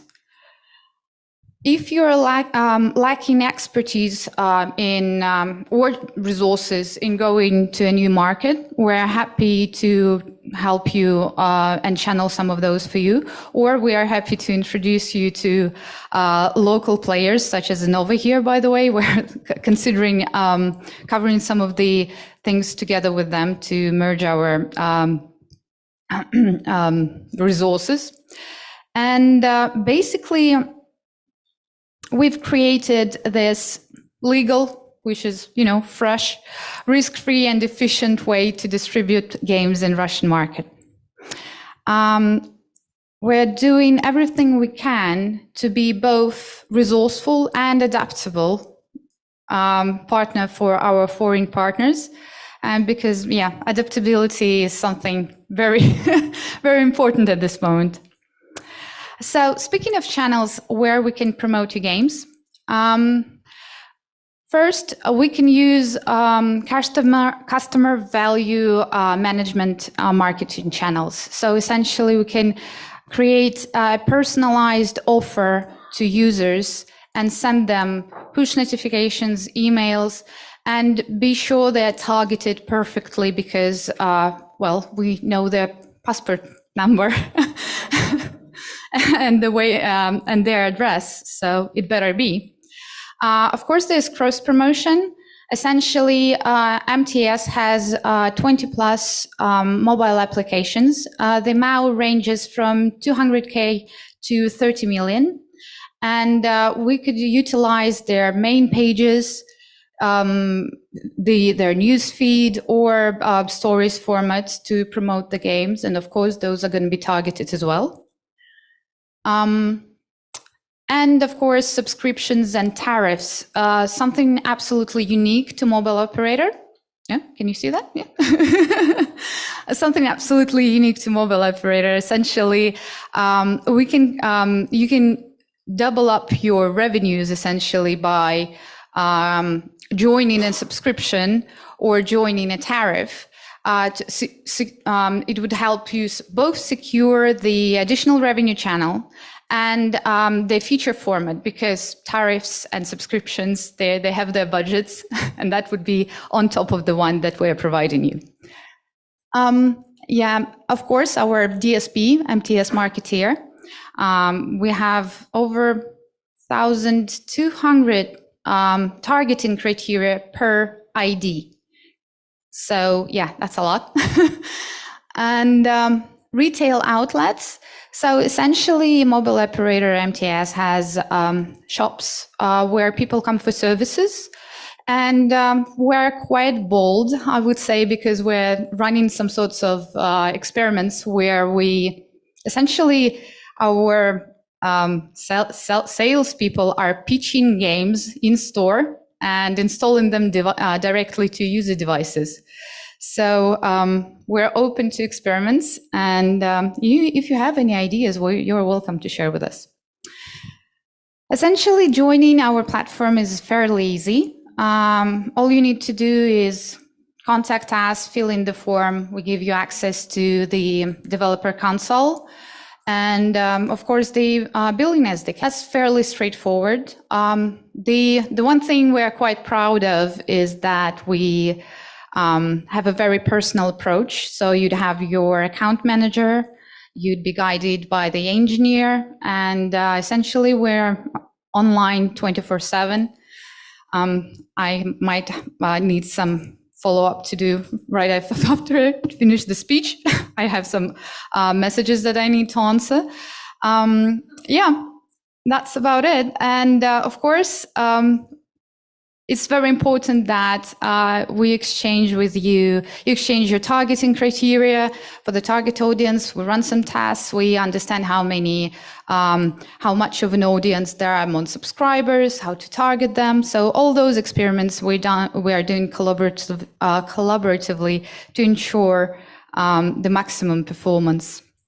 So this is about it. This is me, Anna, and the QR code for Telegram. Ask me about WeChat, Line, or WhatsApp if you prefer those. And this is our email for B2B inquiries and onboarding.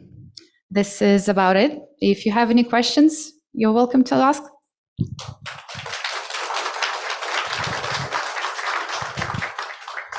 Thank you. The thing is, you can see this camera here. This whole seminar is now broadcasting in Korea. So now last time I checked, 7 people watching it. So it's major. Well, that's why these guys are here. These guys will spread out the word about the Russian game market. That's what matters. So where's Albert? Thank you.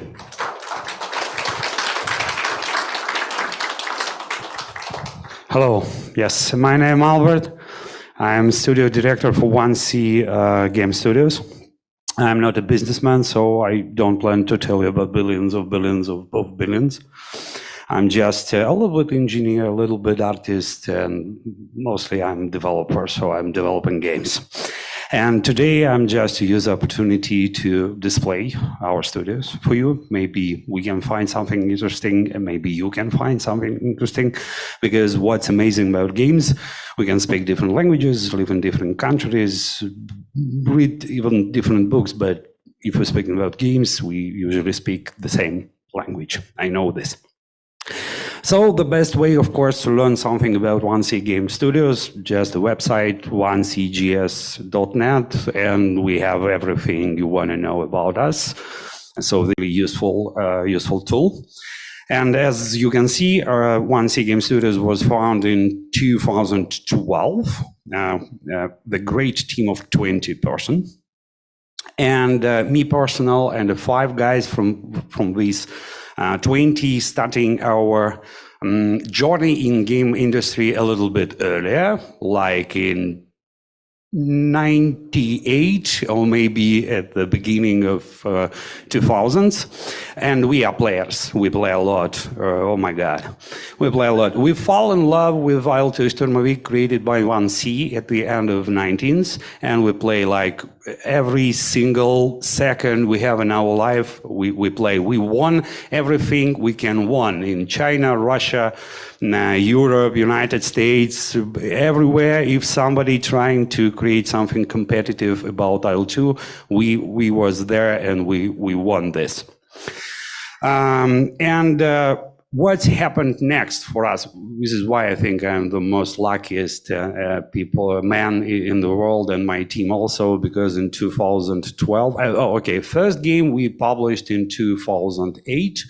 And this was a big success for us because the economical disaster and a lot of studio just wiped out from the market in this time. And we survived because this is the first time we're trying to find money from customers, not from investors or whatever. We're just doing games, sell it, and this is why we survive.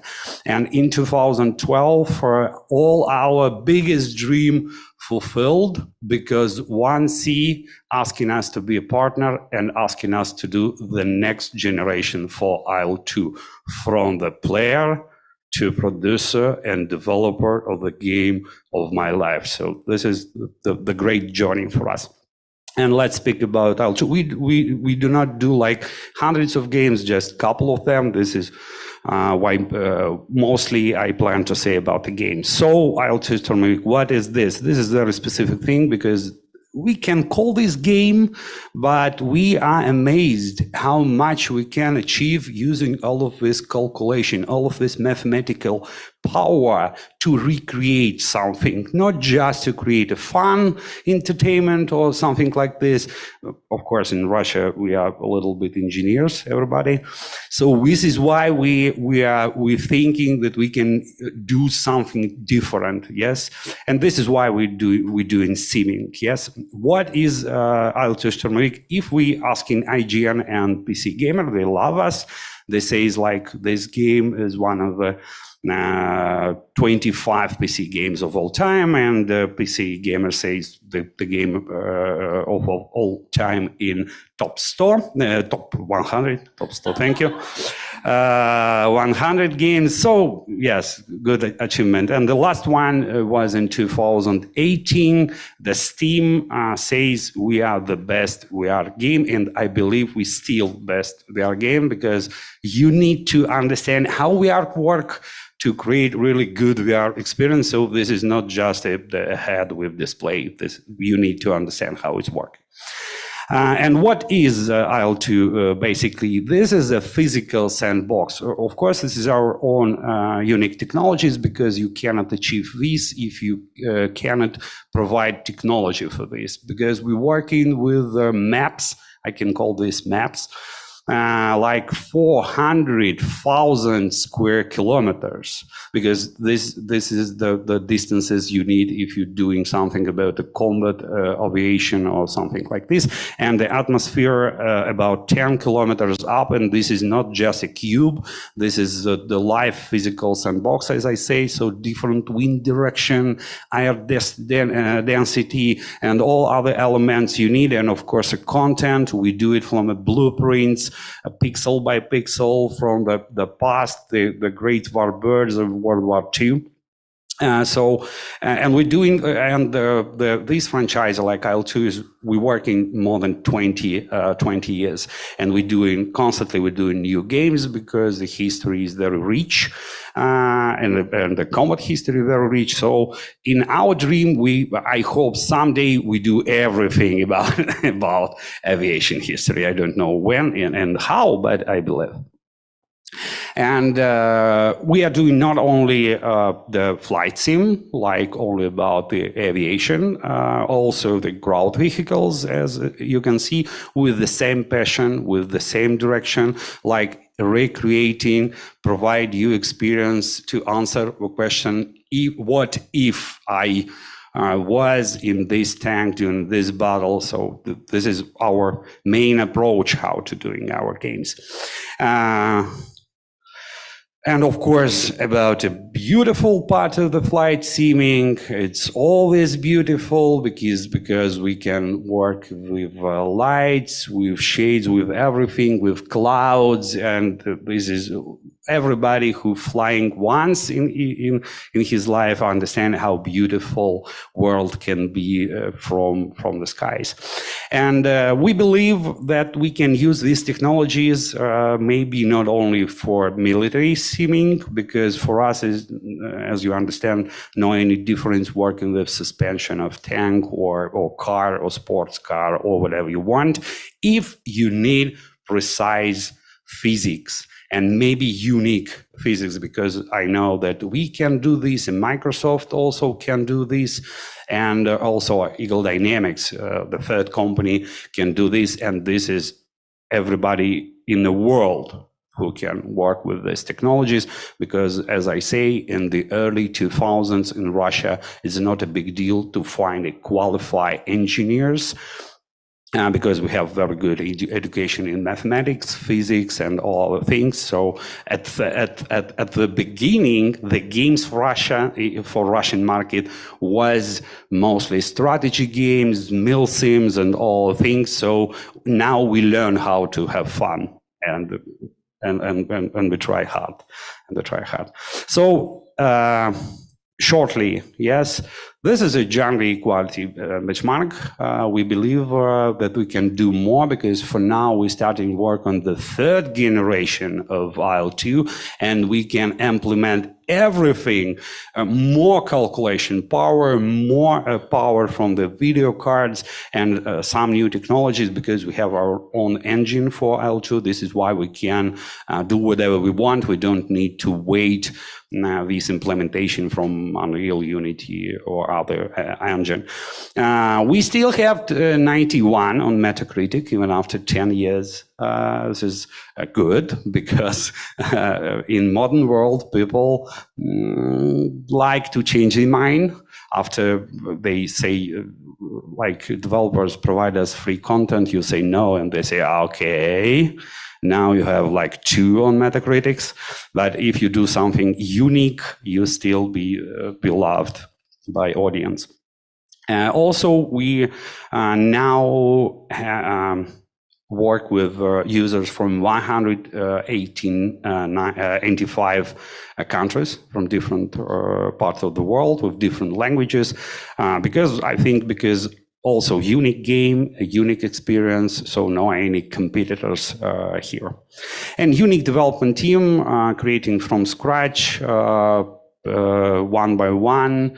We learn how to do this thing, and I think we create one of the best first-class specialist team, maybe not only in Russia, but of course IL2 and the theming genre, a little bit specific, I understand, but also specific means unique also, and we love to doing this thing. And of course, everybody think that if you achieve some kind of success in a niche games, because flight simming niche games, you can stop, you can do more themes, different themes, but this is not about us. During working the second generation of IL2, we grab a lot of younger people in our team and they say, hey, Albert, maybe we can try a mass market, something very different from what we're doing before. And we say, yes, we will try. Even we understand that we know nothing about how to make a mass market game and a free-to-play game or game with a specific monetization for us. And we understand we need to learn, and you need to learn from the best. And like 6 years ago, Wargaming was the best company in CIS in terms of audience, experience, free-to-play market, and all things. And we start kind of partnership with them and working on a Caliber game. A Caliber game at a session, free-to-play. I think it's a sport. They cannot understand from what server these users coming in the game. So very solid experience there for us. And what is Caliber for us is testing ground, of course, because it's a new game, new approach, new mechanics, and we start this project mostly to learn how to do this. And now I can say we have enough experience and we know how to do these games from zero to publish. And we have also the second team in the studio specialized on this type of game now. And all other things, because we literally don't know how to work, how to create the storytelling cutscenes, how to work with animation and all the things. So this is what we learned during working on Caliber. And for now, also, I cannot say like we stop, because a lot of interesting things in the world. And we believe that we can do much more than we're doing now. And we open 2 new projects. Both of these projects right now on the early stage of development. And one of these, Tales of Voldros, very fun for us because this is completely different from the flight simming and completely different from a sports style shooting game, because why not? In game developer, it's amazing industry because you can imagine everything you want, and try to create this. So Tales of Aorus roguelike deck builder game. Yes, small, yes, modest, but as I say, if you're doing something from zero, you at first need to learn how to doing this, and this is big thing for us. This game based on very popular Russian art books created by Roman, and we're working with Roman in this game with After. So I think we can achieve something interesting. And we use very specific art style. This is more like early Disney cartoons or early Soviet cartoons, and we still beloved in Russia because it's very simple art style and very simple animation style, but very interesting. And this is good for us. We can work with all of these elements. And the second game, it's adventure game, a bigger one. We still not announce it yet, but I believe at the end of August, at the beginning of September, we plan to reveal everything, what we're doing. So this like fifth game created by our studios, because now we have 200 people working, amazing, very talented, and of course we love the guys who work with us. And also 1C Game Studio is known as educational studio, of course, because in Russia we don't have any like special education system. If you want to do something in game industry, as we ourselves, all of us a self-made person, because we are just translate something from English at the early 2000s. We learn how to doing this. And now we're trying to share all our experience with the newcomers. We have our own internship programs, not a big one. I think like 20, 30 maybe people in a year, but it's enough for us. And we not just teach people how to do games, we involve them in game development. So we're doing something just after a couple of months, they understand what we're doing, how we're doing this, they start doing something they can demonstrate, they can show not just theory how to do in games, like sometimes somebody believes that he can read a book how to do in games and start doing games. No, it's not working this way. So what we look in the future? Of course, additional experience. As you can see, we love to learn something new. We can share our own experience, so we are very open in this way. And we are good engineers. We are good artists, good managers, but not the best on sales or something like this. As you can see, if you need to create a virtual airplane, no any problem with all of these C-specific systems, all of this physics and mathematics. But if Russian need to sell something, so help us to understand how to do this.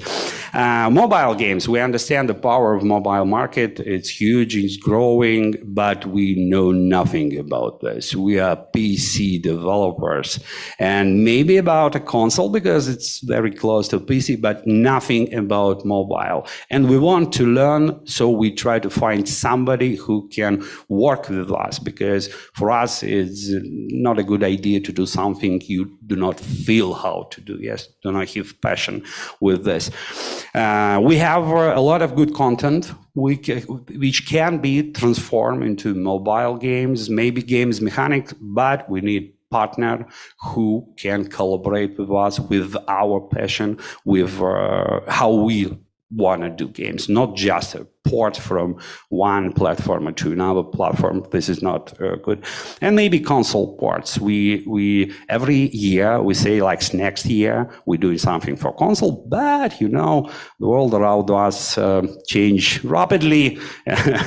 Every year we say like next year. I hope maybe we can achieve this as soon as possible. The partnership, I don't know what we can do for our Korean partners, Korean friends, but in 100%, I'm sure we can consulting, yes, because we know market, we know everybody on this market who doing what, which type of games there in which cities you can find the good developers, good experience. So asking us for free, it's our pleasure to help you to understand what we have in Russia in terms of games industries. And the partnership projects, of course, if we can find interest in each other, we already open. And all of this because we believe that the creativity is a modern force in the modern world, and the game industry, not just an industry about fun, monetization, and all things, but this is the amazing basement for all other industry in a modern world, because the people who playing games, who creating games, who doing something in this amazing creative process, they can be very useful in all other industries. Yes, so this is why we believe that the game industry, not just a separate industry like all others, but this is a great, amazing basement, which is why we love this. So that's all. Thank you very much.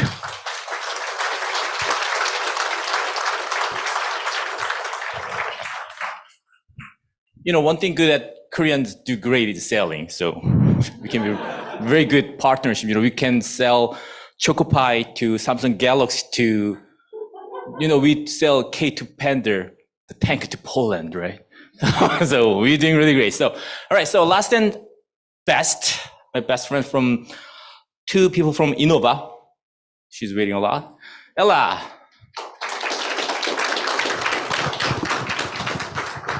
Hello, good afternoon. My name is Ella. I'm a marketing director in Innova company. And now we are speaking about data-driven decisions in business in Russia. What drives the industry on our country and how to drive it successfully. But first of all, I should say, I haven't prepared my speech in English, and my English is not so great as my colleagues have, so I'll speak Russian. I'm sorry.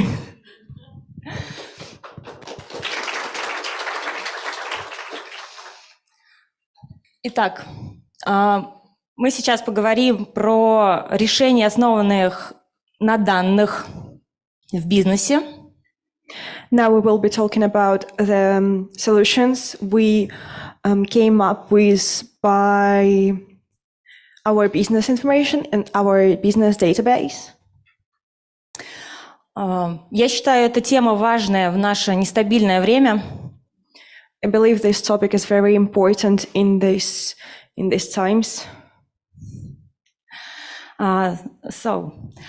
Я буду говорить на примере нашей компании Innova. I'll be talking according to our company examples. Innova сегодня – это топовый паблишер в России полного цикла с признанной экспертизой в MMORPG сфере. Innova today is a leader in the game publishing market in Russia with a full cycle, with the greatest experience in the market. В нашей базе более 35 миллионов зарегистрированных уникальных пользователей MMORPG игр. We have more than 35 million unique MMORPG users in our database. У нас 3 платформы. We have 3 platforms. На 4 языках. 3 platforms in 4 languages. Ежемесячно нашу платформу посещают более миллиона, на самом деле уже почти 1,5 миллиона активных пользователей. We have more than 1 million, in fact, almost 100.5 million unique users who play our games monthly. Yeah, who play who use our platform. И ежемесячные рекламные охваты более 50 миллионов. And our advertising coverage is more than 50 million monthly. У нас есть своя игровая платформа, We have our own game platform на которой мы публикуем все наши игры. where we publish all our games. Но это не просто витрина игр. But this is not just a showcase of games. Наши пользователи могут там найти много полезной информации, It is a place where our users can find useful information, такие как новости об играх, инструкции. such as news about games, instructions. Пользователи могут там получить техническую поддержку, Also, users can get technical support there, найти друзей по интересам find friends of interests, и многое другое. and much more. И в ближайшее время мы планируем выпустить масштабное обновление, In the near future, we plan to release a large update которое позволит еще больше вовлекать пользователей в нашу платформу и проводить там больше времени. that will allow users to spend more time on our platform and enjoy their time there. Ну и, конечно, Innova — это наши игры, наши любимые, популярные, известные игры. And of course, Innova is about our popular, favorite, lovable by everybody games. Сегодня многие из них уже были названы, не буду повторять. Many of these were already mentioned today. I won't repeat.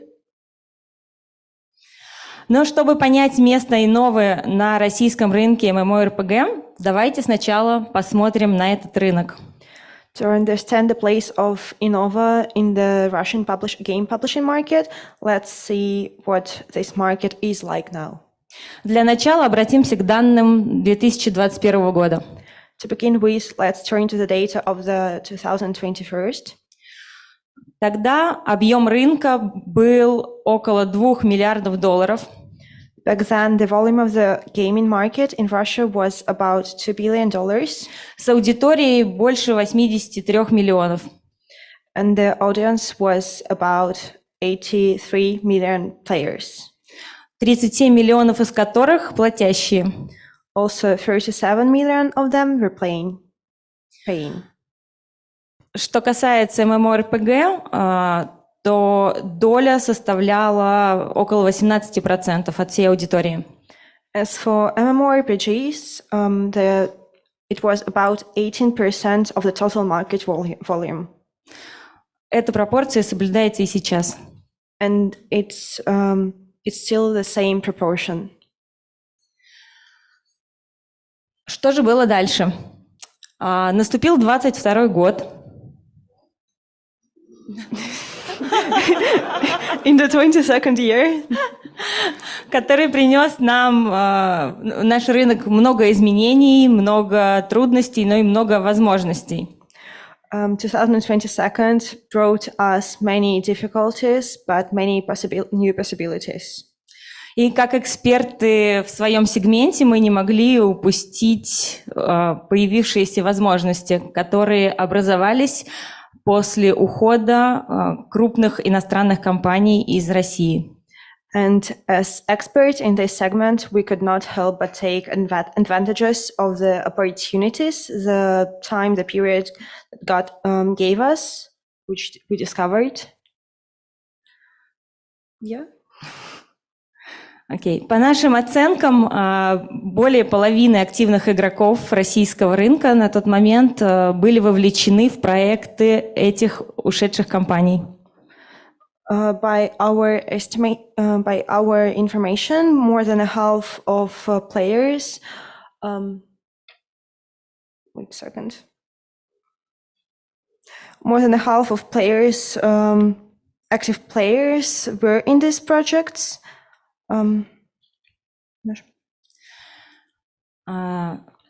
Итак, эти игроки потеряли возможность,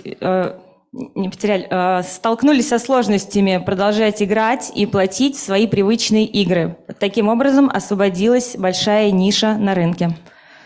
All international companies which left Russian market, half of the players were there, and now it got difficult for those players to enjoy and to pay in these games. So this is how a huge niche was opened in the Russian market.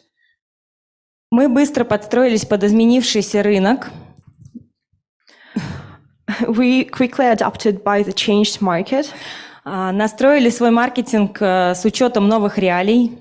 changed things to the point that we can work in current reality. Что привело к росту нашего бизнеса в последние месяцы. That made us experience the growth of the market and our business. Итак, наши главные достижения за последние меньше года. Мы построили экосистему для быстрого и удобного запуска иностранных проектов на рынке России и СНГ. We have built an ecosystem, a marketing ecosystem for Russia and CIS region. Мы запустили много новых проектов, вышли на новые платформы. We launched many new projects and entered new platforms. У нас выросли все бизнес-показатели. All our business details grew. Такие как аудитория на сайте, выручка. Выручка выросла по всем проектам, совокупно превысив предыдущий год на 62%. Our revenue on all our projects increased by 62% last year, in the first half of the year.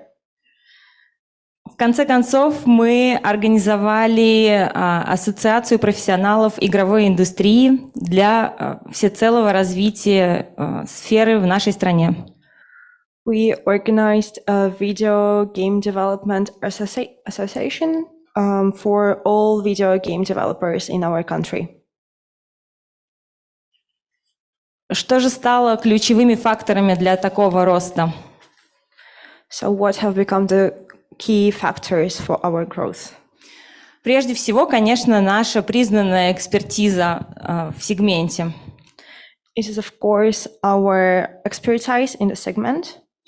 Нас часто приглашают с комментариями на какие-то профильные мероприятия, потому что коллеги и СМИ признают нашу экспертизу. We're often invited to different events about games because our colleagues agree with our expertise. У нас огромная база с пользователями, благодаря которым мы можем настраивать свою рекламу по нужным таргетам. Мы знаем о наших пользователях все. We have a huge database which helps us know more what our users want, and it helps us to. И мы умеем быстро реагировать на изменения рынка и принимать точные решения. And it helps us to make quick and accurate decisions about our platform and games. Как же нам аналитика помогает во всем этом? How analytics helps to grow? На самом деле аналитика – наша сильная сторона. Мы все бизнес-решения принимаем, основываясь на данных. Analytics is generally our strong point, and we make all decisions based on the data. Все начинается с построения бизнес-модели еще перед запуском нового проекта. Everything starts from the making a business model before actually launching a project. У нас настроена юнит-экономика, которая позволяет точно прогнозировать результат от запуска и быстро принимать решения. We use a unit economy, so we can for sure know how it will work from the beginning to the end. Кроме того, наша аналитика позволяет нам рассчитывать бюджет на продвижение проектов. Besides that, our analytics helps to count approximate budget for our projects, чтобы достичь целевых показателей по аудитории. Therefore, we can actually achieve our target audience. где еще нам помогает аналитика, в построении наших маркетинговых акций. После запуска проекта мы фиксируем в нашей базе все важные целевые события, действия пользователей. Also, after the beginning and launching a new project, we use analytics to basically analyze the market in search of similar reviews to project indicators on the project. Это позволяет нам показывать офферы пользователям ровно в тот момент, когда они в них больше всего нуждаются. Then we can show our users an offer exactly when they need it. Конечно же, это приводит к максимизации конверсии в целевое действие. And of course, it makes us have maximized, efficient results of the project and business model. Также наша юнит-экономика очень гибкая. Например, мы можем регулировать период окупаемости наших компаний, что позволяет нам быть более устойчивыми в период изменений.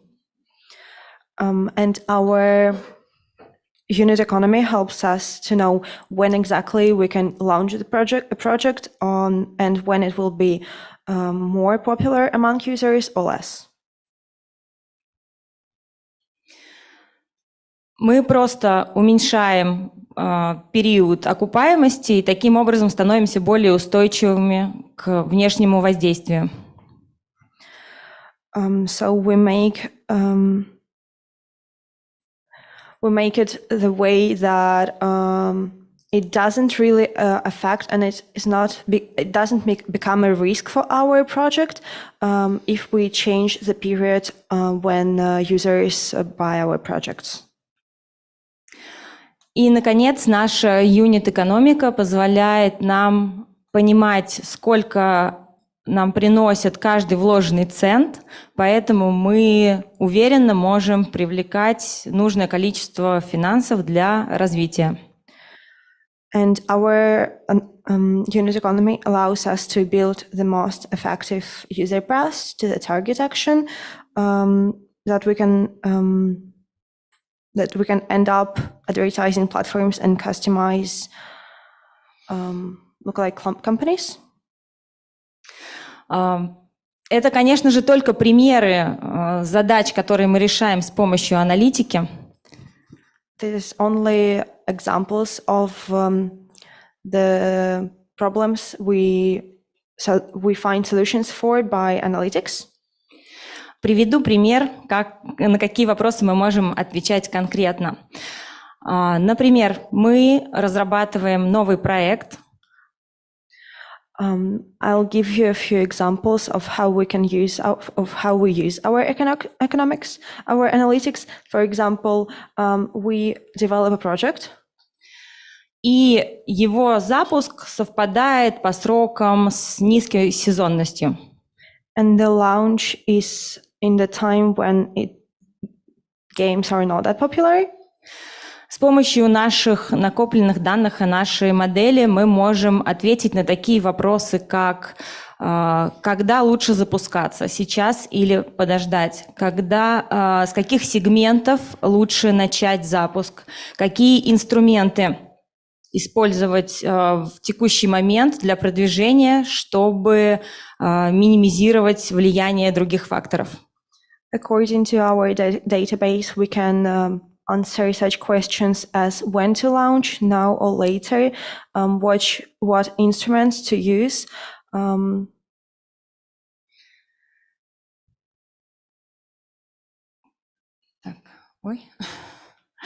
Это все. Моя цель выступления была показать, что если решение принимать, основываясь на данных, а не на эмоциях или интуиции, то бизнес может расти в любое время. Yeah, thank you very much. My main point is to say that if you don't rely on emotions, but rely on the database, it will help you to actually and efficiently launch a project quickly and without problems. Thank you. All right. Actually, lunch is right outside the room. This is the last session. As soon as we finished, we're gonna start to have a lunch at outside. Our all speakers will be standing. You can talk to them like freely. So last, David from Innova.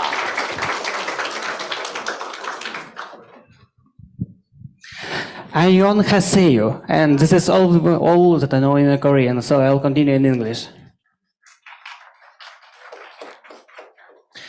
So, the subject of the presentation is publishing on the horizon of the 15 plus years.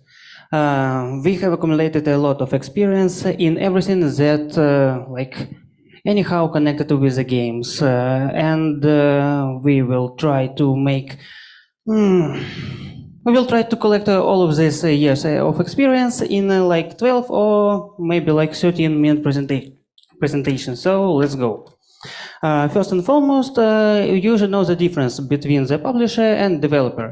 We are publisher and we do not develop the game itself. We do not fix bugs and making a roadmap for development for the future years. But we can form recommendation for the development of the new features, their optimization, and better monetization to increase the audience and the retention. All of these changes increase retention and users' loyalty to the project. You can also prepare advices for the roadmap regarding the specifics of operation on our territories. These regional changes, when they're good, players love them very much. The final decision is always for the developer, but as we know, close work of the publisher and developer shows significantly better results in terms of audience and all the monetization metrics. Therefore, the best what we can do is to create the best service as possible. So, audience first, what do we have to say? Operation comes down to how good you are in any given components. And here's some of them about which we should talk. Customer support. Of course, you have to write the scripts for the main cases, it's obvious. And also support agent that reviews the ticket should try to help the player, not just to close this ticket. Support service must work 24/7 to give the full-time service. Also for the large geography of our players and different time zones. So, other very important thing is that support agent that reviews the ticket would be a player by himself, and therefore he would understand the situation of the other player inside, and it can help him easily see and analyze. Could it be by mistake, or it's a possibility of a fraud. Then community management, it's also a big topic for the discussion, how to build the communication with your audience. The main thing is there should not be an answers from the chatbot. Community manager should be competitive, he should know the game and have a good solid literature style. Okay. He also should accumulate feedback and wishes from the users, transfer the users' moods to the team. KM is like a bridge between the developers and the team and the client himself. The main thing what a community manager should do is to create programs for the community, such as 5 main programs, about which I will tell you a little bit. Wiseman Programs. MMORPG is a unique game style. The amount of content in which increases like progressively. New quests, items, locations, NPCs, all of that like scales larger and larger in terms of the year to year. So the player that plays with us from the start, he like experiences all of these changes in a lifestyle speed. He gets used to them like very easily. Player who is returning, he don't know everything about the game. He just see, oh, it looks familiar, but I don't know what does it do. So you should be able to tell the player what has changed. Therefore, we made Wiseman programs in which current active players share their experience. They write the scripts how you should play in using different race, different game specialty, and telling them all of the game nuances, what resources you should keep, and where to play in which location the farm is better. Therefore, wise men are given an in-game resources. We are giving them like colored nicks and unique items. And all of that we are publishing the game base. It's a colossal register of the content where you can read all the news and any information about the game. Next thing is about communicating with the opinion leaders. You cannot speak with everyone by itself and collect all the feedback, even if you get like 100 community managers. But you can cooperate with opinion leaders, and that way to talk to different layers of your community. And opinion leaders are becoming more loyal and feel that they need. And this time they become like a lawyer for the brand. We think that you can get an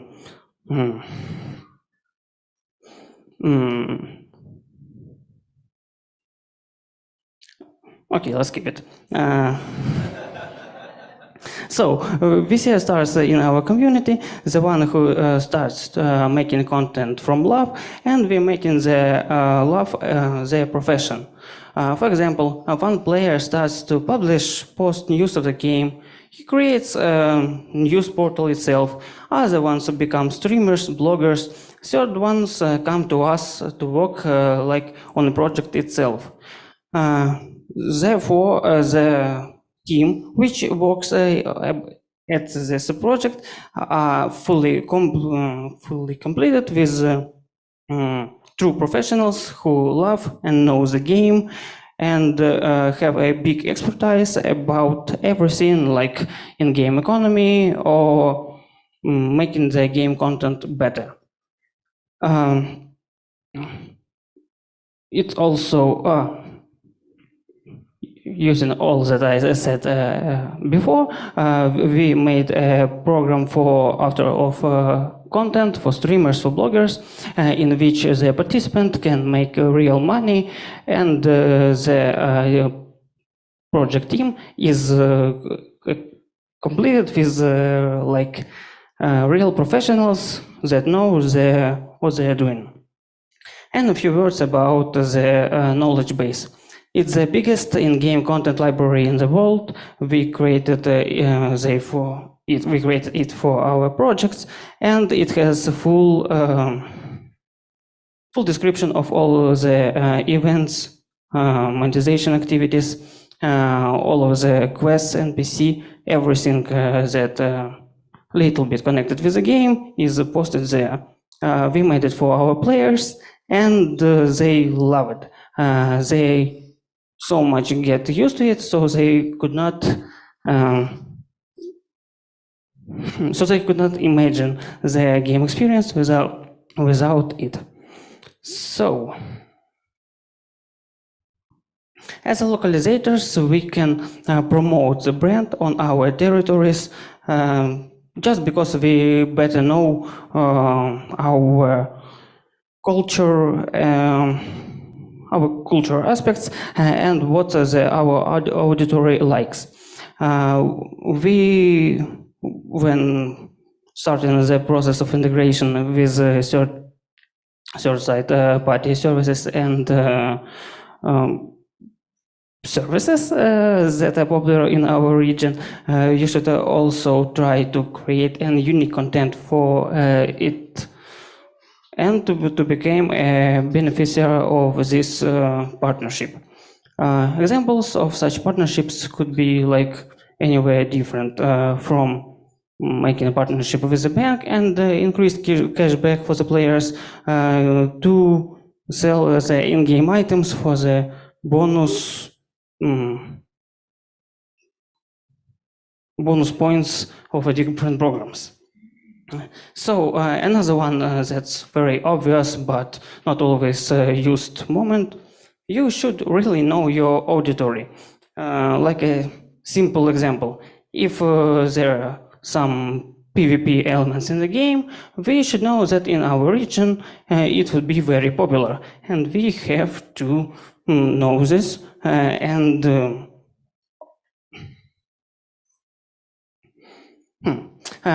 so we should take care of what our players like in the game and give it to the developers information about it. So like in our region, PvP is very good. Please don't kill it. Don't like cut it off from the game. Our users love it. Another one is how to work with bug reports. You do not just collect the bugs and like forward them to the developers like, take it and fix it. No. You should figure out the scale of a problem, find the cost of a problem. You should like make a good, deep analysis, specify the circumstances under which this problem occurs, and we get information about the bugs from different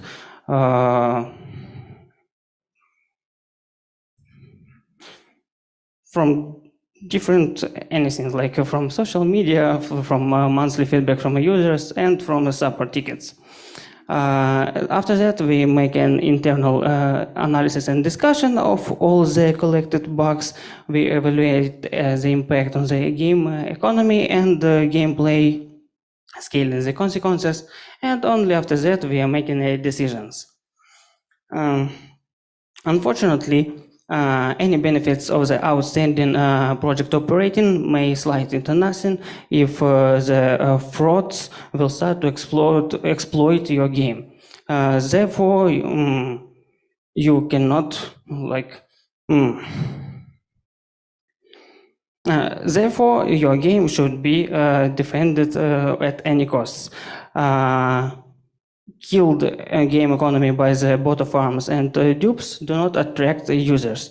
We are using the best solution of the Russian game market, of the game security at the moment. It's a frost system with it as key points like DRM protection for single games, anti-DDoS authentication, admin tool for viewing logs, encryption of the client traffic, protection against changes to game client files, limit of the number of running instances of the game, automatic kick ban on triggers.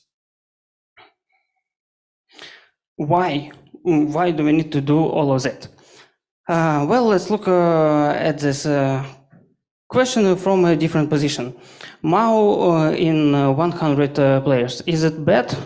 Well, it depends on the product, but yeah, sure, it's not much. What about 500s? Yeah, it's bigger, but still a very small amount, like no doubts.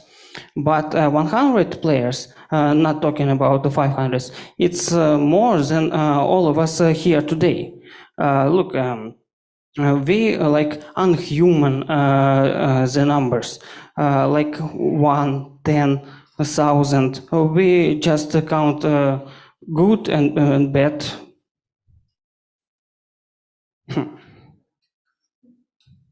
I have a 5-side A4 list.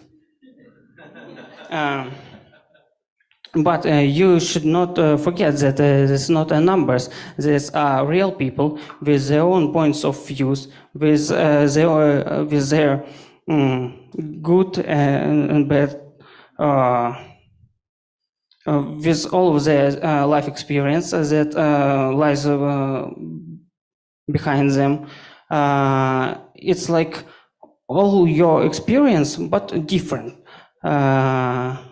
Thing is, they choose exactly your product more than they stay with you, they read your announcers, they come to customer support, they asking questions, giving answers, getting answers. You influence on them on what you write, more of that with which which day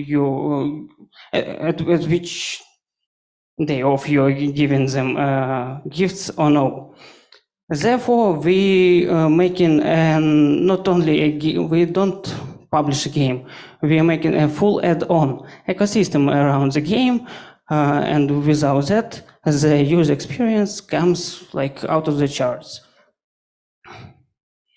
And now we can scale in our imagination this 100 men into 1,000, 10,000, million real men that uses and willingly spend time in your ecosystem.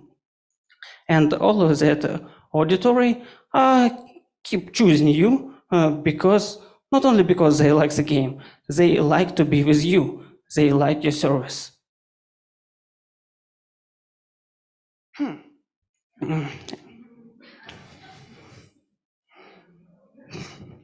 All of these aspects help you increase the game session time, lifetime of the users, and at the end of the day, you like when you're a publisher, you just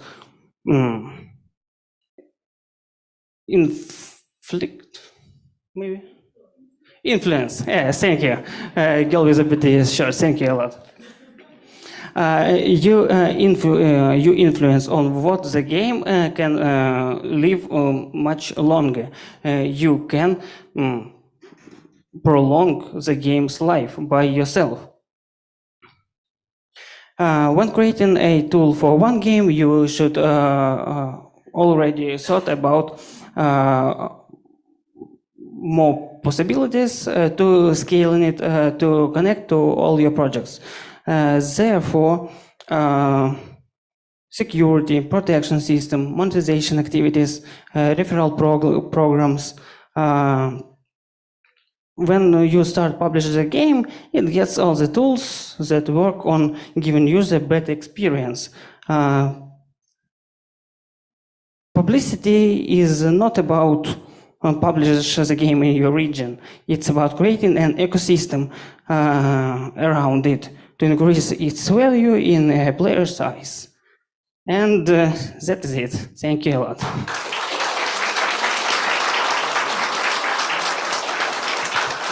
All right, let's wrap it up. Let's make out 3 points. One, we have afternoon one-on-one networking happening here. So we're gonna arrange the tables. Second, we are having another seminar tomorrow. We have 2 speakers from Korean side, and we have like Les Stars and BK Play will have a speech tomorrow. And third, if you go outside, there's some strange thing will happen. Somebody will sing about the Busan, which is the G-Star is happening at the city, and Korea is trying to have the Busan Expo 2030. So don't be surprised. Thank you. 감사합니다. 감사합니다. 고생 많으셨습니다.